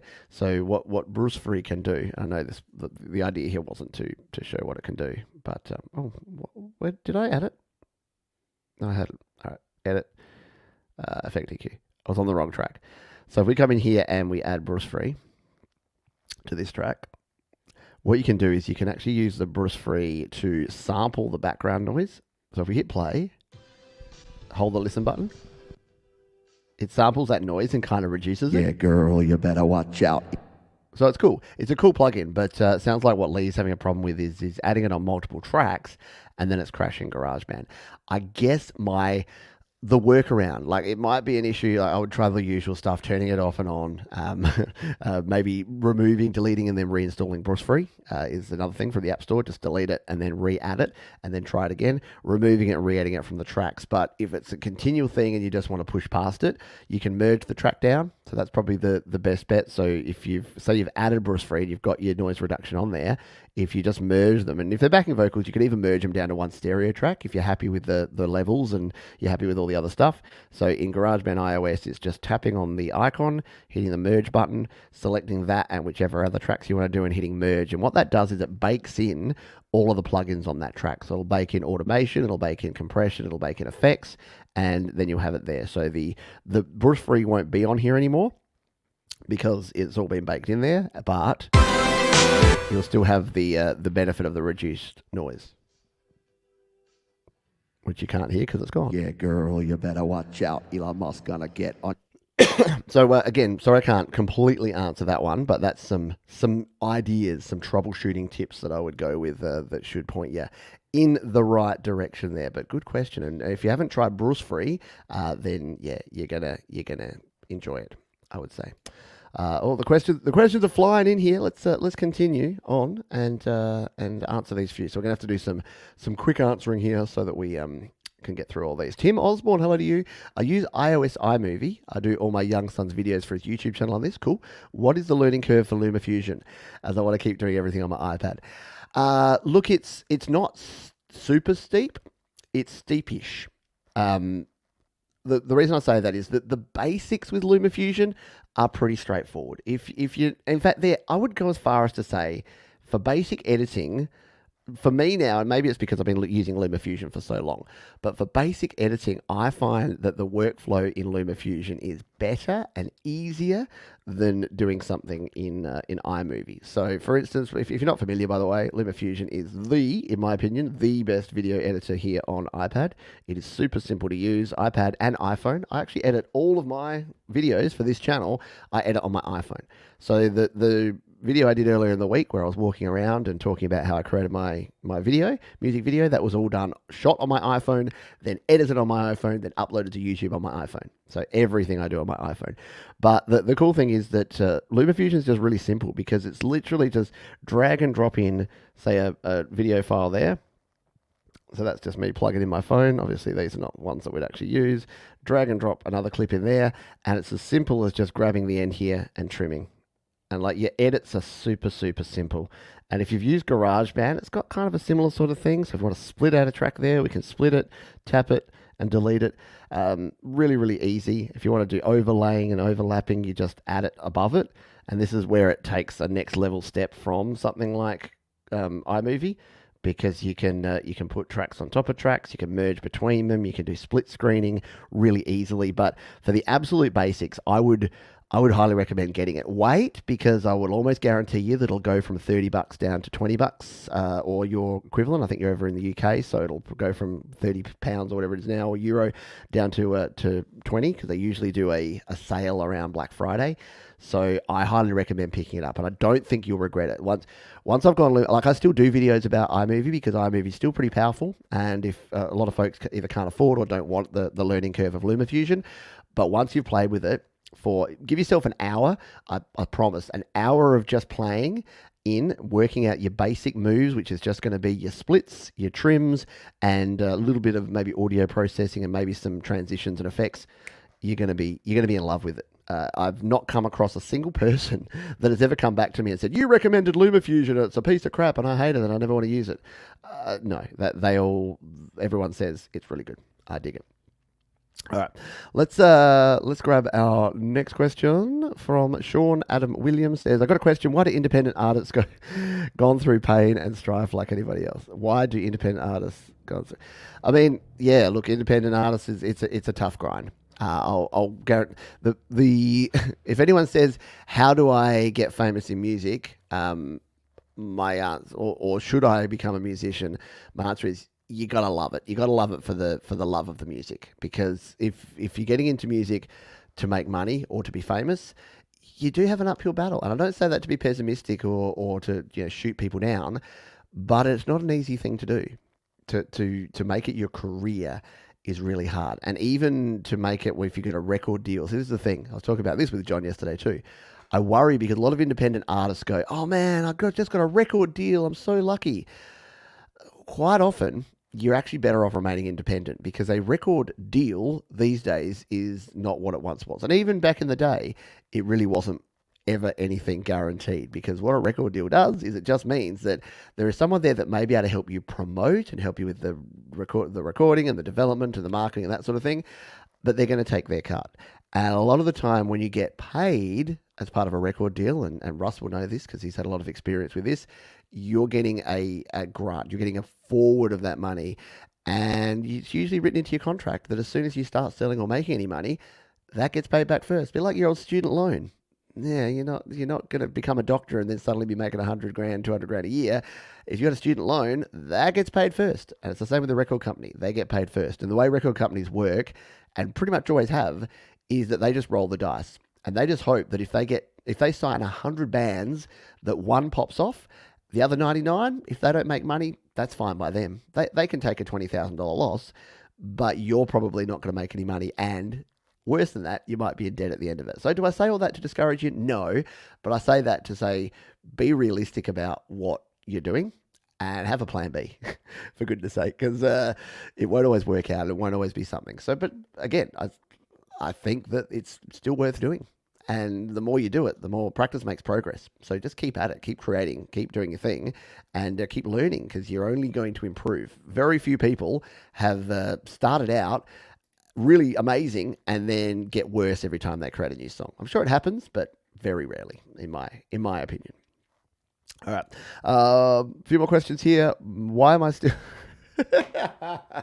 why am I still shit at a guitar after 20 years? You're not practicing enough. Go practice your scales. Go watch the Tom Morello masterclass. It's awesome. It really is cool. But no, in seriousness, it is like there is also a plateau. I know that I could put in a lot of extra work, but it's going to be diminishing returns for me. So I'm 80% of the guitar player I could be. If I put in another 80% of effort, I could get that extra 20% and be 100% of the guitarist that I could be. But I don't have the time and the energy and the inclination to do so. So it all comes down to choices, doesn't it? That I don't really want to do 2 hours of guitar practice today. When I finish this show, I want to go for a walk in the sunshine because it's the 3rd and 4th of November and the sun hasn't been out this spring. We've had 2 months of spring and the sun's been like, no, screw you. So, yeah, that's it. And how to get better at playing while singing. That is a skill all in itself. And the one thing I'll give you practical advice here, record yourself doing it. Honestly, since I've started recording myself and watching myself back, yes, it sounds like I'm a giant ego, but record yourself, just set up your iPhone or just set up a camera or something and record yourself playing. And play as if you're playing a gig. Do a practice gig. You don't have to play to anyone, but play as if you're playing a gig. And then go back and listen to it. And you'll find the bits where you're missing. And then you'll work out what you need to practice. What I do is I have all my songs, and then when I get to a part that I'm buggering up, I'll put a note on that one saying, practice this section. And then when I go back and play it the next time, I'll focus and I'll harness it in on that section and make sure I get that right. So if I'm playing an REM song, I'll be like, oh, when I play Losing My Religion, I always mess up that intro at that part. So practice that part. But yeah, there's nothing better than being able to see and hear what you're doing, and then you'll quickly know. But the problem is that we often, when we practice, there's that whole review thing. It's kind of like when you work on projects. If you've been in school or you've been in the workplace, there's always like the sexy part at the start where you're starting it, you implement the project, you put it out there, or you're selling a product or whatever, and then you're like, yeah, we're done. The review, that last stage at the end that's the most boring, is also the most important, because if you don't review, you will never learn what you do well, and you'll never learn what you don't do well, and then you'll never be able to improve and grow. So that's what I'm going with. Thank you. Yeah, I know. That's probably going to go for a stroll too today, down to the river, because it's beautiful down there, and I'm very, very, very lucky to live where I am. What do you think about running digital through a reel-to-reel? That's the thing, right? Yeah, look, that is the thing. A lot of people still still use digital, but so there's 2 things here. There's in the box, which is all your digital stuff that you do in your computer and your iPad and your iPhone, and there's out of the box. So most people are working almost 100% inside the box now. There are still some people who swear by sending their digital stuff out through an analog console or running it through tape for that warm, saturated feel. I don't know. I find it a bit weird that we've just got to the point where we've got this nice, pristine digital sound, and then people want to rub it in the dirt and put it through analog tape machines and things. But it's a choice. And yeah, look, it can sound nice. It can sound, if you want that real retro old school feel, it can work for sure. Does Final Touch work with iOS 16? I have only just installed iPadOS 16.1 on my iPad Pro first gen Tremor Bear, so I will endeavour to test that in the coming days. Remind me, if I haven't done it by the next show, remind me and I'll check it. If anyone else has already tested it, please let me know. Someone said to me it didn't work, but then again, someone told me that the same thing with iOS 15 and it worked for me. So I don't know yet, but I wouldn't update to iPadOS 16. I just wouldn't update at all for any reason right now. Unless you've got a brand new iPad Pro and you're actually going to use features like Stage Manager, I would not bother, to be honest, especially if you don't have an M1 iPad. I just simply wouldn't bother going from 15. There's no security issues with 15.7. It's completely secure. So on your daily driver iPad, I would leave it for at least another few weeks, if not a month, because I don't think there's enough benefits from it. Stupid question from Mixed Club. Echo cancellation on streaming apps like StreamYard is to help with delay compensation when someone is not using headphones. Correct. So, and this is the number one tip. If you're doing live streaming and you're doing what I'm doing here, so if there's no other guests on there, for me, I don't really need to put the echo cancellation on here, because the main problem is that if I had Rhett on the line at the moment, we were both talking here, through my speakers, Rhett's voice would be coming in and it would be going into my microphone, and then it would be echoing back into him. So what the echo cancellation does on StreamYard or any app really, on Zoom and Restream and all these places, is it stops that. So as soon as you stop, it's why you hear that kind of, You know, when people talk over each other, you'll hear that bit where it kind of fades in and out. It's basically doing that. It's using audio ducking to remove the source from one side so that it's not feeding back in through and coming back into the other side. So only turn it on when you need to. So unless you're hearing echoing, don't use it because it does sound pretty awful. And you can also use it if your setup won't let you do a mix minus, which is something you probably know about, Rhett. But the short version of that is to do a proper interview live stream, you need to have the ability to only to hear the other person, but to make sure that that audio is not feeding back through. So you're only sending your audio and you're only hearing their audio. If your setup is that you are hearing and sending, you're going to create those weird echo loops, and you don't want that. So yeah, that's a short answer. It's a much longer and more complex thing, but short version is like for StreamYard, only turn on echo cancellation if you have to. Otherwise, leave it off because it does impact the quality, and impact quality in weird ways. Even when you're playing like audio. So if I just played audio through my setup here, if I had that echo cancellation on, you'd hear some weird ducking, even if I wasn't talking at the same time. So you don't want that. We've got 2 more questions here, and then we're going to have to do it because we've only got 2 more minutes left. So Sean Adam Williams, we've answered that one. So there you go. We're cool. And question here from Lee. We'll have a quick drink. How do you promote yourself? I find it so difficult that someone knows you exist. Yeah, look, I'll finish on this one. How do you promote yourself? First thing is, I am not an expert in promotion. I'm not a good self-promoter, which is weird because it's kind of my job to do that. But I think that the biggest tip I have for artists starting out and for folks trying to share their stuff is seek first to understand before you put yourself out there. And that's a really wanky way of saying social media these days is a two-way conversation. And unless you are giving as much or hopefully much more than you're planning to take, you're probably going to struggle. What do I mean by that? So if you are just putting yourself out there by saying, yo, check out my Firebeat, yo, check out my Firebeat, you go to 100 different Facebook groups, you go on Twitter and you push your stuff out there, you go to a Discord server and just go and spam the people there with all of your music. If you're just doing that, people are going to tune out. So the human element's going to tune out from you straight away. You've seen it here on these very shows, right? You've seen it on Your Music Live. People come in, play my Firebeat, play my Firebeat, play my Firebeat, and then leave. No one's going to like that. It's doing the exact opposite. Instead of people wanting to check out your music and find out who you are, they're going to actively ignore or probably block you. So the answer to me is think about who you know on this channel. You know people like the Mix Club, you know Jade Star, you know Thomas Christ, you know Russ 8889. What do all those people do that some folks aren't doing? They interact with other people. They answer questions. They help other people out. They, again, seek first to interact with people and help them. And then once they've built that up, so it might be an 80-20 thing. 80% of the time, Thomas Christ is in chats, helping people, moderating shows like this, answering questions on Facebook groups, interacting with people on Discord. So that the 20% of the time when he's putting his music out there, people are like, that's that Thomas Christ guy. He's really cool. He helped me with a cool audio interface tip and got me on my M audio interface and helping me create all this music. I totally want to check out his music because I know him and I want to find out more about what he does. And then I'm going to go to Bandcamp. I'm going to buy his latest album. That's the difference. If Thomas Christ, every time you saw him in a chat or a stream, he was just like, yo, check out, I've got a brand new album, come check it out. Not only are you not going to do it, you're going to get so annoyed by it that you're going to just walk away. So I think these days, and look, I read a lot, and I used to like Gary Vaynerchuk, and then he went off on a weird NFT and cryptocurrency tangent, which a lot of folks have done. Sad. But he said a lot. The one good thing he said was be involved, be the go-to person, help other people.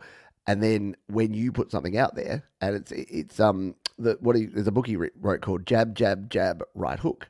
And that's basically the 80-20 rule. It's about jab, jab, jab, jab. That's just about boom, boom, boom, boom, like helping people, doing little bits of interaction so that when you do have that right hook, people are more susceptible to it, I guess, is the creepy word, or they're engaged because they know you and they know what you're about. So be the person, be the funnest person at the party. Like the people in the live chat here, again, the ones that you know are not the people that are trying to self-promote themselves. They're not the people that are telling you how fire their beats are.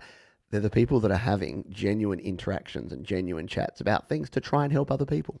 So I know that's a little bit of a hippy-dippy kind of way to address it, but Honestly, it works. And why do I know it works? Because I've done it in the past. And the last couple of months, life's kind of got in the way, and I haven't been as interactive on those forums as possible. And do you know what's happened? When I do post, because I am still promoting my shows and things, they go to many less people. So I used to have, when Facebook says post reach, I used to reach thousands of people because I'd be constantly on Facebook answering questions and trying to help folks. Because I've taken a couple of months off just for my own, sanity and mental health, now when I post things, I'll get a reach of 200 or 300.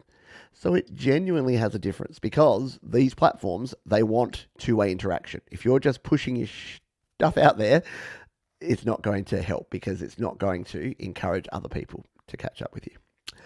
Your beats are wicked. Yes, you got the flyest, firest beats in the world. It's Ron Ward time. It is Ronnie Ward time. Let's go over and do a quick live check-in with Mr. Ron Ward at Homegrown Indie Live because he's starting very, very soon. He's kicking off here. I'm going to share him because you got some Ron Ward. You've then got some Mike at Creative Source. So you've got a heap more stuff here today, folks. So I've just thrown Ron there in the chat here right now, so you can go and check out Ron. There he is, looking sharp, kissing his, loving his guitar there, right? Looks like him and his guitar are having a bit of a fun time there, doesn't it? Send in your favorite covers. Ooh, all cover edition. All right. Do I have any cool covers? I've got my cover of, oh, look, he's starting. I better turn down the volume. So yeah, you can get on over to Rockin' Ronnie Ward in just a jiffy and enjoy yourself there. The other show we've got today is Mr. Mike at Creative Source, Creative Salsa, and he's actually talking about vocal harmonies. I know we had some questions about backing vocals and recording vocals and vocal harmonies, so definitely get yourself over to Mike at Creative Source. Here, look, we'll give him a like, and we'll throw this link here in the chat. So do go and check that one out because there's a lot of other good creators here. And again, that's exactly what I'm talking about. Like the reason that, look, the actual reason is I like these folks and they're good people and I want you to go and hang out because I like to hang out with them too. But the creepy reason is it helps. Like by cross-promoting other people means that they're probably going to promote me. And it's not a tit for tat, payola kind of situation. It's just that's how reality works. That's how life works. If you're a dick and you only think about yourself, then other people are not going to care about you. They're going to think you're a dick. Whereas if you are the sort of person that will rise all people, as Jade Star says, be a grower, not a shower. All right, that is going to finish us off here for today. But I do thank everyone for your amazing questions. As usual, I had about 20 things here I was going to rant about. I think I ranted about one of them because you all had so many excellent questions that we were able to fill 2 hours and then some with all of your amazing stuff. So jump on over to Rockin' Ronnie Ward. I'll be there saying g'day as well. And please join me over the weekend. We've got some fun times ahead. The happy hour is going to be 5. We're going to be playing songs from artists with 5 letters in their name, a whole bunch of 5 related stuff. We also have Your Music Live. And don't forget, myself and Patrick from the GarageBand Guide will be live on GarageBand Weekly talking about the last 3 years of GarageBand because it's my 150th GarageBand Weekly show. Should be a lot of fun going a little bit retro and talking about what's been going on. All right. Thanks, everyone. As we say at the end of every show, please be kind to yourself. Really, a little self-care this week. Look after yourself. Be kind to other people because other people are cool too. Keep creating and we'll see you next time here on Studio Live today. Bye.